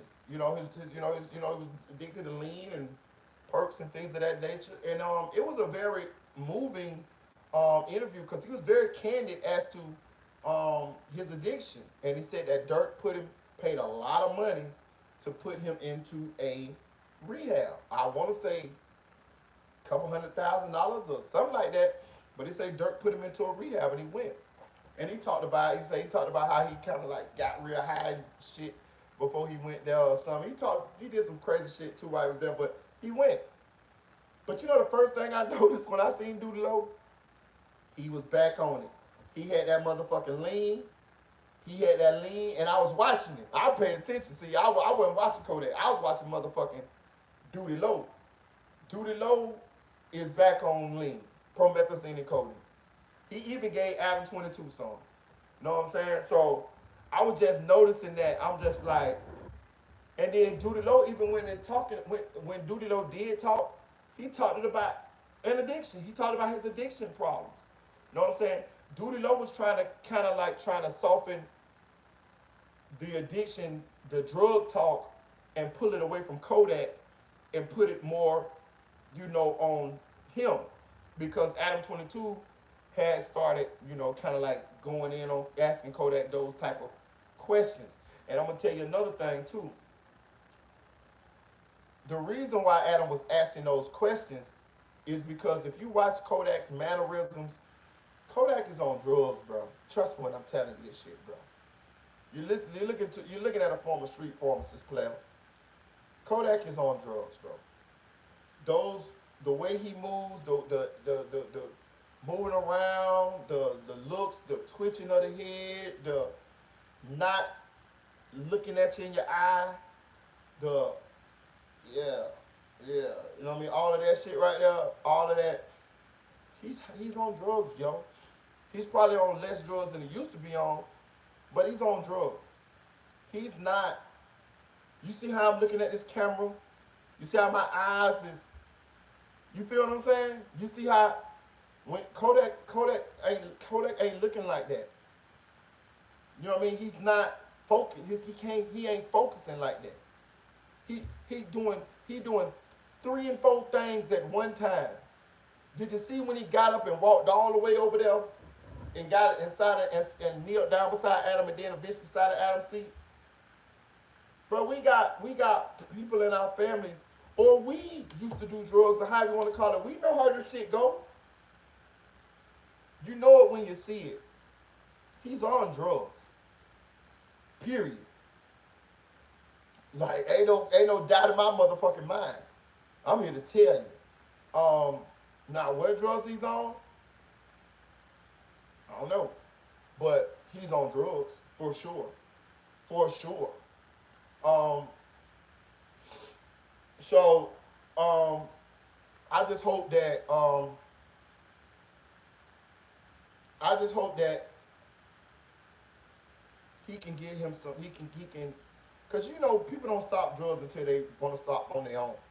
So I hope that he get him some help, or he get tired of doing them to the point to where he want to change his life before it get too late.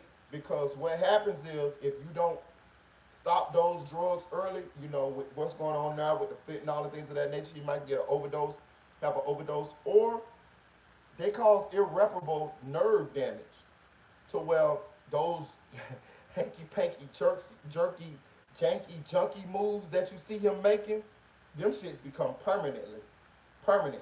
You know, that twitching and shit like that, that shit becomes permanent after a while. You know what I mean? So, you know, I'm a Florida boy, and Kodak is the king of Florida, and he means a lot to this generation. As far as like the music, he's definitely one of the biggest influences. You know, along with Chief Keef, Soldier Boy, you know, Young Thug. You know, they definitely influenced this new generation and the drill and shit. You know, they definitely influenced this young generation of hip hop. And he mean a lot to Florida, mean a lot to a lot of people. Um, so we don't want to lose him, but we gonna call a spade a spade. Kodak is higher than a motherfucking kite on that motherfucking video, on that interview. Not on that, he was high as a kite on that interview what he did with the black girl on his birthday. You know what I'm saying? If you know Kodak, um, and you done seen Kodak when he was younger and he wasn't on these drugs like that, he was more coherent. He's more look you in the eye. You know what I mean? Smart, talk. What he doing now? Mm-mm. That's that drink champs and all of that shit there. That's the man on something, bro. Real shit. Like I seen what he said that he used to take 100 perks a day. That's fucking crazy. Like 100 perks a day. That's fucking crazy. Hit that like button. Hit that like button. You know. But I do like the fact that he's trying to influence people who may be doing what he's doing to stop doing what he's doing. You know, I can respect that. That's some shit like, you know, he might be telling people he don't do it just so they don't do what he do because, you know, he don't want them to be following him and possibly lose their life trying to be like him. You know, that's why he say he wants to stop performing the Super Gremlin song because people that part about him know the perk was fake, but he still ate it because he was a gremlin. He said a lot of people, you know, kind of like that's the number one line in that song, and a lot of people that influence a lot of, you know, people to do shit like that. He said he never ate a fake perk because if he did, he'd have been dead by now with all the goddamn perks he used to eat a day. And another thing, if you eating them perk 30s, they fake. Ain't no such thing as a perk 30, nigga. But but spot on loud, yeah. Never give up, yeah. You know Kodak ain't right yet. Yeah, he ain't right yet. For real. So, yeah, appreciate you, Michael Matt. Thank you. But yeah, I just want to hit on that real quick. Duly is not off. What's the name? Dirk paid all that money to put him in rehab, and he right there with Kodak now, getting on lean and probably popping perks and all type of shit too. And I ain't know if nobody noticed that, but I did. You know what I'm saying? But I hope all them boys get themselves together. All right, what else we got? So we got Duly up off of them. We gonna go to Sexy Red real quick. I like to talk shit about Sexy Red because she just the nastiest, trampiest bitch. You know what I'm saying? But not just fuck around. But Sexy Red done been caught scamming people, y'all, and it's people talking about it. Hit that like button. Hit that like button. People talking about it because people are saying that Sexy Red album sales are low as fuck, and they saying her show ticket sales are low as fuck too. And it's kind of misleading because if you look at social media and things of that nature, I call her the whole god. She is the whole god. You know what I mean? Like all the hoes in the world, they love Sexy Red. If you look at the Instagram stories or the Facebook stories and TikToks, every bitch got a Sexy Red song playing while they bent over twerking into the camera, or got on a catfish net suit with a what they call it, a moose knuckle Monday or whatever the fuck. You know what I'm saying? She is the whole guard, right? Well, they ain't supporting the whole guard. The hoes of America or the world is not coming out and paying for streams, downloads, vinyls, or show tickets from the whole guard. They is listening to the whole guard's music for free, wherever they can get it at, and the whole guard has been forced to pull scams. So Sexy Red done been caught pulling a crypto scheme that she is trying to reverse the effects of it and tell everybody that it's a motherfucking lie. But bitch, it ain't no motherfucking lie. Bitch, we done show you this same scam a bunch of times. It's the same shit that what the motherfuckers what the white boys that box? What the white boy name? What the motherfucker? You know the white boys that box, that be boxing everybody. But anyway, yeah, they pulled the same type of scheme. It's called the pump and dump. So what happens is, I actually know how to trade. I know how to, I know how to do crypto and invest in stocks and all that. I actually taught myself how to do it, and I had a bunch of money in crypto. 2021, I ain't gonna tell you no lie, bro. I had like $15,000-$20,000 in crypto. I got the screenshots to prove it. I blew the money though. I ain't gonna tell you no lie. I blew the money like some bitch. But I was trading pretty every day. It's fun as fuck. It's fun as fuck. I had Bitcoin. I had Ethereum. I had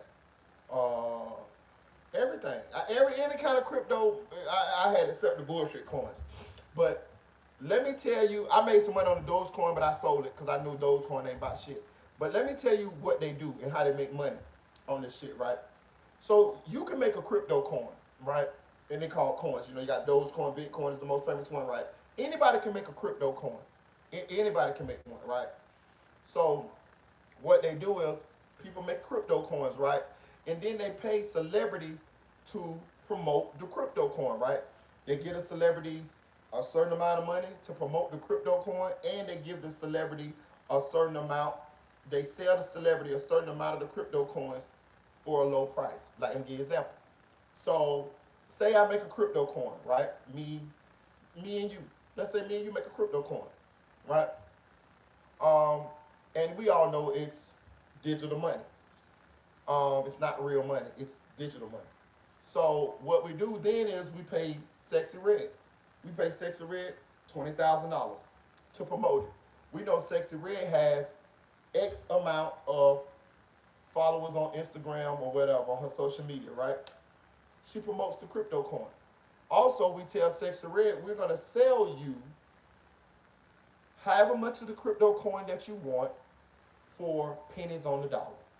So let's say Sexy Red, we sell Sexy Red $2,000 worth of the crypto coin, but we sell it to her for 1 cent per coin, right?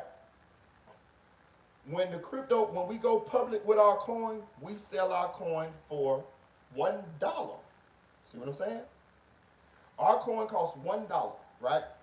Sexy Red done bought $2,000 of it for 1 cent. You see what I'm saying? So once that coin goes motherfucking public, as long as we get a decent enough amount of people to buy that coin, the first thing we do then is sell our coins. So the people that's buying the coins, because Sexy Red done promoted the coins, they're buying my coins, who's the owner, and they're buying Sexy Red coins. So what Sexy Red done pretty much did was the coin, she done promoted these coins, excuse me, y'all.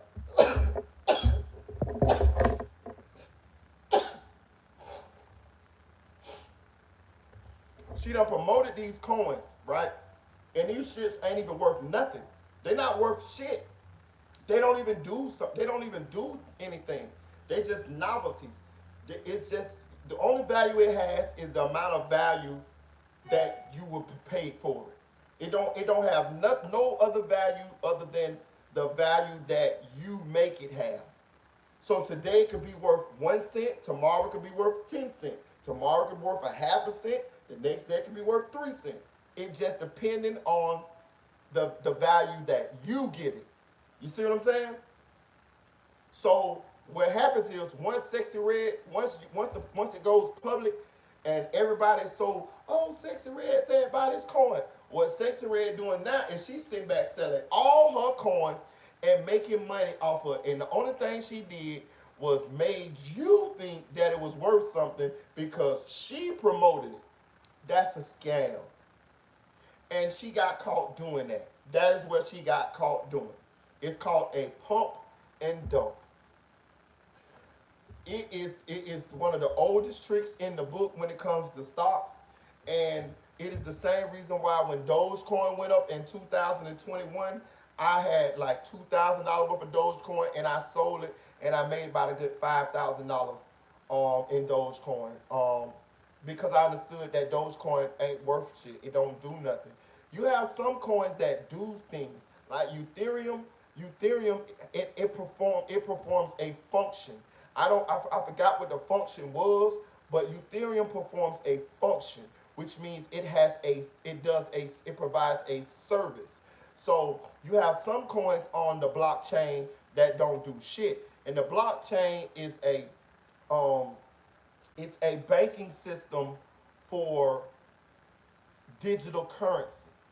It's a way to circumvent banks, traditional banks, because traditional banks are a scam. Let's just keep it real. Banks are a scam. Banks are a scam like a motherfucker.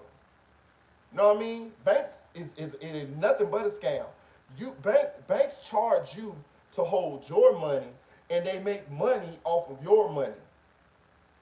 That's a hell of a scam. So you mean to tell me I'm finna give you my money, you gonna hold my money, you gonna charge me money for holding my money, but you also gonna take my money and give it to other people and charge them interest on it. Also, you gonna buy houses and all type of shit with my money and that I done let you hold. And you charging me to hold my money. Hold on, the clincher to that is, if I want to borrow some money from you bitches, I can't even borrow no money from you if my credit score ain't good enough. But you got my money in your bank, and you making money off my money, and you selling, and you charging me to hold my money, and you making money off my money. So the blockchain, and on top of that, you reporting all of my financial my financial dealings to the federal government. This is what the blockchain is supposed to stop from happening. And that's why on the dark web people buy shit with Bitcoin and shit, because it's untraceable. It's untraceable. It's encrypted from one end to the other end. So, you can do a lot of shit without the government involved, any governments involved, when it comes to digital currency. And this is the benefit of digital currency. That's why them Nigerian scammers that's in your inbox on Facebook want you to use Bitcoin, because it's you can use it anywhere. And I'm gonna be honest with you, Bitcoin don't do shit either. Bitcoin is a novelty coin as well, but for some reason, I think due to its rarity, that's the reason why some novelty coins be worth money. It's the rarity of them. It ain't no more Bitcoin being made. That's it. The Bitcoin that's out here in the world, that's it, right? I'm even taking a step further than that. Some coins destroy. Some coins get destroyed at the end of a cycle. So it's actually less coins in the world of whatever coin that is. Like case in point, say we make 1,000 Marita Boy coins, right? And at the end of the year, we destroy, because it's digital money, we can just destroy it in a computer. We destroy 500 Marita Boy coins. Well, it's going to make those 500 Marita Boy coins that's still in existence worth more money. And that's what happens with Bitcoin. Bitcoin just so happened to just to be the one coin that don't do shit, but it's holding its value. And it's probably gonna hold its value. I mean, it's gonna fluctuate, but it's never gonna turn into not worth anything just because it's just a novelty. It's just rare. That don't happen a lot. Like most of the coins that follow Bitcoin that don't have that don't perform no service, it's scams, and that's why you have a lot of these crypto millionaires that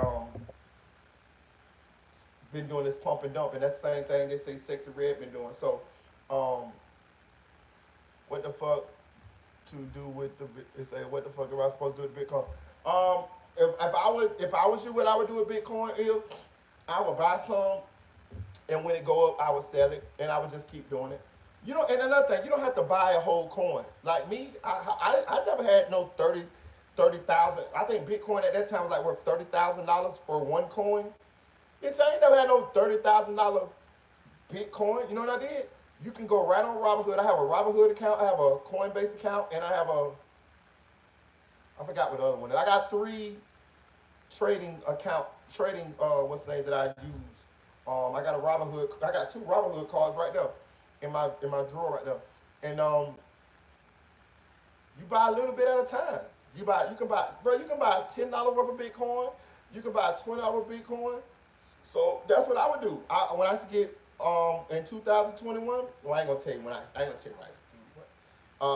We all know what time that was. But anyway, I used to buy a little bit at a time. I would buy $200 worth this week, $100 worth next week, and and it just built up. This was during COVID. This was when Donald Trump was in office. We know it was free money. It's money up there. So y'all know. You know what I mean? And I was investing it. I was investing it. And that's how I taught myself how to, because we was on quarantine, wasn't shit else to do. You know what I mean? I was quarantined in a bitch.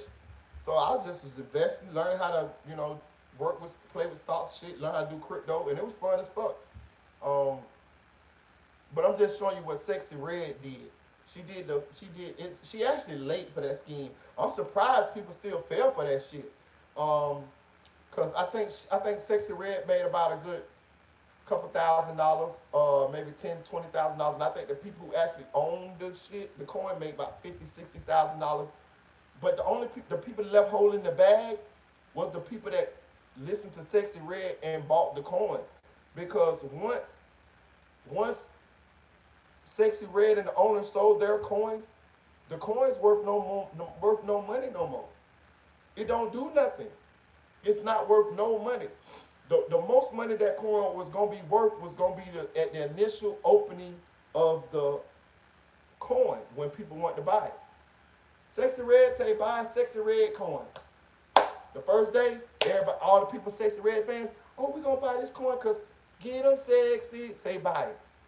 They bought the motherfucking Sexy Red sitting back here like this, sell, sell, sell, sell, sell, sell, sell, sell. She's selling all the motherfucking ragged ass coins that ain't worth shit.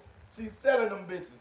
And soon as all the coins get sold, the consumer, the fans, the people that listen to Sexy Red is stuck with a digital currency that ain't worth a motherfucking thing, and it ain't even worth the amount of money that they paid for it. They paid $1 for those coins. Them shits ain't worth that. Sexy Red bought her coins for 1 cent, motherfucker. Know what I'm saying? It's okay, so I got a Robinhood Marita. Yeah, I got one or two, I'll tell you. But yeah, so I didn't want to hit on that though. So Sexy Red out here scamming motherfuckers. Hit that like button. Hit that like button.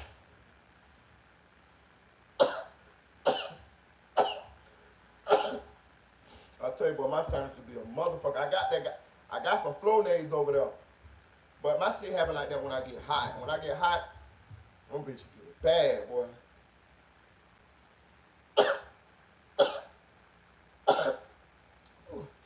But yeah, so Sexy Red out here scamming motherfuckers because them album sales and them show ticket sales lower than some bitch.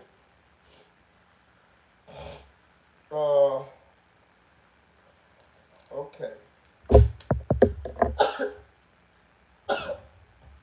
I was gonna do Stephen A. Smith, but we'll do him tomorrow.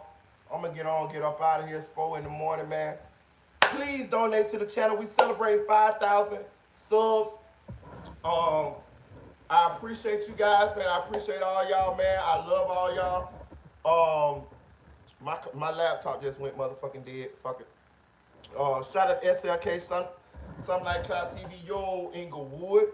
Shout out to my brother, Audiocrat 22. Audiocrat, we made it. Top of the world, ma. Top of the world, ma. We made it. We made it.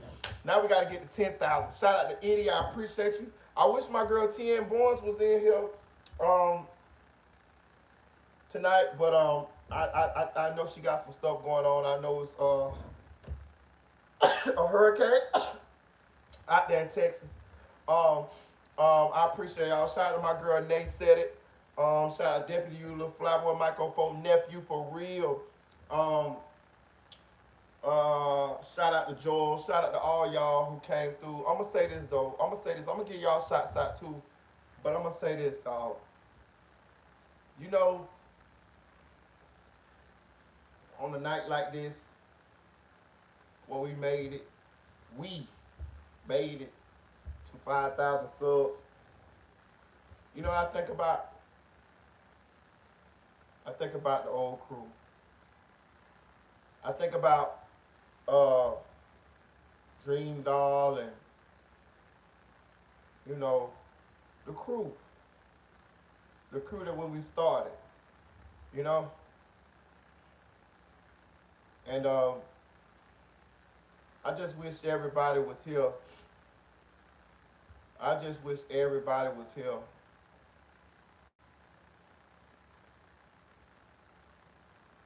I really do. I really wish everybody who we started with was here. You know. And I know, you know, with journeys in life, you lose people along the way. But we ain't have to lose the people that we lost. I don't think so. I don't think we had to lose those people.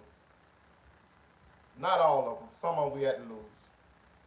But not all of them. We didn't have to lose Dream Dog.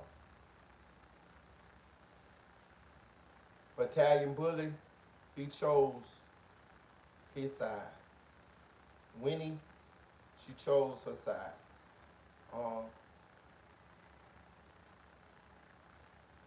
But others we didn't have to lose, you know. So, you know, I don't know. I just, yeah. I seen Dream Doll. She doing a good job over there with CSP. You know, I'm gonna get Dream Doll back over here though. Y'all just wait. Mark my words. Mark my words. I'm not saying she's still gonna probably be with CSP because she's doing a good job over there. But I'm gonna at least get her to stop through and sometime and kick it with us. It's just gonna take a little time. She's stubborn as fuck. Actually, I texted Dream Doll a couple times, but she ain't hit me back. But I got people that's working that talks to her sometimes, and she's and I actually took down the videos of when we had that falling out. That was one of Dream Doll's requests. She wanted me to take down those videos that when we actually had that where we kind of like, you know, got into it and I went off. One of her requests was that I take those videos down. So I took those videos down. And she appreciated that. And this is recently we talked about this. Well, I didn't talk about this, but you know, I got somebody that's been, you know, mediating. And so I'm wearing her down like Steve Urkel. Like how Steve Urkel wore Laura down, I'm wearing her down. We'll get her. Cause listen, this her home. This her home. You know what I mean? Hate it or love, you know what I mean? Like she can talk that shit all she want. She miss us, just like we miss her. So on a night like this, I think about Dream Doll, and and those who started this journey with us and the fun we used to have. Uh, and I just miss those times, and I just wish that they were here for this with us. You know what I'm saying? But and I appreciate all y'all. Um, I think about all the private conversations that I had with some of y'all in my DMs or text messages, text messages. Those of you that's helped me in tough times. Those of you that stuck by me in the tough times. Cause we had some tough times here, boy. I ain't gonna tell you that lie, bitch. We had some times where it looked like the ship might be sinking. You know what I'm saying? But we stood on principle.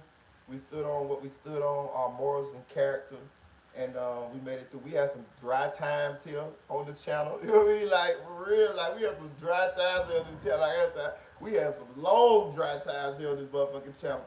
Um, we had some times where I felt like I didn't may not have wanted to keep doing this. You know, then I'd have had some times with y'all guys and talk me back. You know, so when we have nights like this, where we have milestones and achievements, I think about those times. You know, I think about like the journey. You know, that shit be it's like a hell of a ride here, man. I think about uh, when I used to stay at my sister's house and I used to be vlogging from my sister's house when I used to be going to sleep on live and shit. You know what I'm saying? Like, um, the ups and the downs, man. The ups and the downs. Time Fredo Bay slid through, talked to us. Um, this internet shit be a motherfucker. Appreciate you, Ronald. This internet shit be a motherfucker, man. But I tell y'all what, man, I really appreciate you guys. I really do real shit. Like, I don't got no, I talk to y'all more than I talk to my family and like my partners and shit. Like I don't really, associate like that. You know what I mean? I'm older, so, I go around people when I want to go around them. And that ain't all the time. You know what I'm saying? So, um, a lot of y'all are closer to me than people that I knew all my life, whether you believe it or not. Real shit. A lot of y'all have helped me in life more than people that I done knew all my life. And I just want all y'all those of you, if it wasn't nothing but just with some advice. You know what I mean? Like some of y'all helped me monetarily as well, but I'm just saying like even if it wasn't nothing but some advice, I appreciate all y'all for all of that because that type of shit means something. All of those things you didn't have to do. And I try to return the favor. I try to reciprocate that as well. You know what I'm saying? Trust me. You know what I'm saying? Like I do the same as y'all do for me. Trust me, I'll definitely do it for you, or I am doing it, or have done it for other members of our family here on this channel. Trust me when I tell you that shit. I ain't telling nobody business, but for sure. And they know who, and those who know. That's one thing I like about this channel. I don't know how everybody else got it going on, where they got it going on, but this channel got like a family feel to it. You know what I'm saying? Like, it's like a vibe. You know what I'm saying? I ain't seen that nowhere else. I'm not saying that it is not happening nowhere else, but I ain't seen it nowhere else. We started something beautiful. And it's like, when the shit is like Cheers. Y'all remember that show Cheers? Sometimes you want to go where everybody know your name. That's what we got here. You know what I mean? Like, and I appreciate all y'all. I really, really do. You know what I'm saying? Hit that like button. Subscribe to the channel. I appreciate all y'all. I would get all y'all shots out, but my laptop dead, and I have to scroll all the way through this on this phone, so I ain't finna do it. But I appreciate all y'all, man. Just know, Marita Boy would not be nothing on this app without y'all. So I don't give a fuck what any of these other bloggers tell y'all or however they feel. Appreciate you, Jay, for the cash out. I don't care what none of these other bloggers tell y'all. Y'all fuck with me, y'all'll always have a home. Real shit.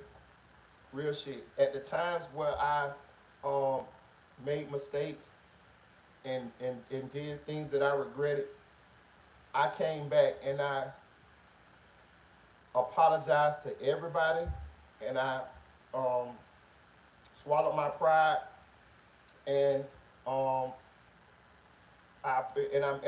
I made things right. You know, I'm so happy that Tennille is back on this channel. You know, really I am. I really do. Listen, let me tell y'all something, man. Um, Tennille, to me, Tennille is one of my special people. You know what I'm saying? Um, she means a lot to me here on this channel. You know what I mean? All of y'all, I have my own personal relationships with all of y'all, real shit. All of them I take seriously. All of them I appreciate, real shit. You know what I'm saying? To the point that any of y'all, is like if I fuck around and don't see y'all for a while or something like that, that's why I urge y'all to follow me on Instagram. Because I'm telling you, if I don't see you in a while, I'm jumping in your inbox on everything. And when we talk in the inbox, we gonna talk. Each one of y'all gonna know that y'all have your own personal relationship with me. Real shit. Y'all ain't seen Deputy Julio in a little bit, is it? I be ratting a motherfucker. I was ratting her inbox the other day. I said, where you at, goddamn? Oh, you all in love and shit? You know what I'm saying? Like, I seen her posting pictures of her husband and shit. I was ratting her motherfucking inbox. Where you at, goddamn? You ain't been on the channel in a while with y'all in love and shit. You know? Like, that's how I you know, I make sure that, you know, we stick together. You know what I'm saying? Even my friend Adrian, the Visible Woman, I jumped right at her motherfucking inbox. She hit me back the other day. She let me know what was going on. She let me know she all right. She been in the bushes watching. Kenny, it was Kenny's birthday yesterday. Y'all ain't seen Kenny on the channel in a while, ain't you? But I know where she at, because I was writing her motherfucking inbox. Where you at, Kenny? You see? Megan, same thing. You know what I mean? Like, this is how you know, I make sure that we stick together. We stay together. I don't know if no other bloggers doing that, but that's just how I am. That's just how I am, and I appreciate all of y'all. I really do. You know what I mean? Like, ain't no fake shit going down over here. You know what I'm saying? Like, this is just how we are. This is how we are. This is how we is over here. You know what I mean? I appreciate all y'all. SLK, Anonymous Ones, Audio Crack 22, It's Aaron's Waist, Drake 5100. All of y'all, man, Eddie Nash, all y'all, man, everybody that rock with us over here on this channel, I appreciate y'all. Follow me on Instagram, jump in that inbox, holla at me. Angie Baby, all of y'all, man, all of y'all talk to me in my inbox. You hit me in the inbox, I'm gonna respond. You know what I mean? So, man, I appreciate y'all, man. We made the 5,000 subs. We gonna keep on going. I wouldn't even be here if it wasn't for y'all. Because there's been times that I wanted to just say, fuck this shit. You know, y'all know what I went through. And y'all kept me strong. Y'all kept me here. I lost my baby mama while I was blogging. And I ain't blogged for a long time. I was, you know, mourning like a bitch. You know, but I kept watching and I kept seeing you guys kept commenting on in my comment section telling me to come back, Marita, where you at, this and that, there. And that gave me the strength to come back, you know. So I appreciate y'all, because, you know, as life goes on, we're going to have ups and downs. You know, it's going to be other things that I go through. It's going to be things that you guys go through. And it's going to be tough times. And it's just nice to know that I got you guys in order to help me make it through those times. And y'all got me, man. Like, share, comment to this video, man. We made it to 5,000 subs, man.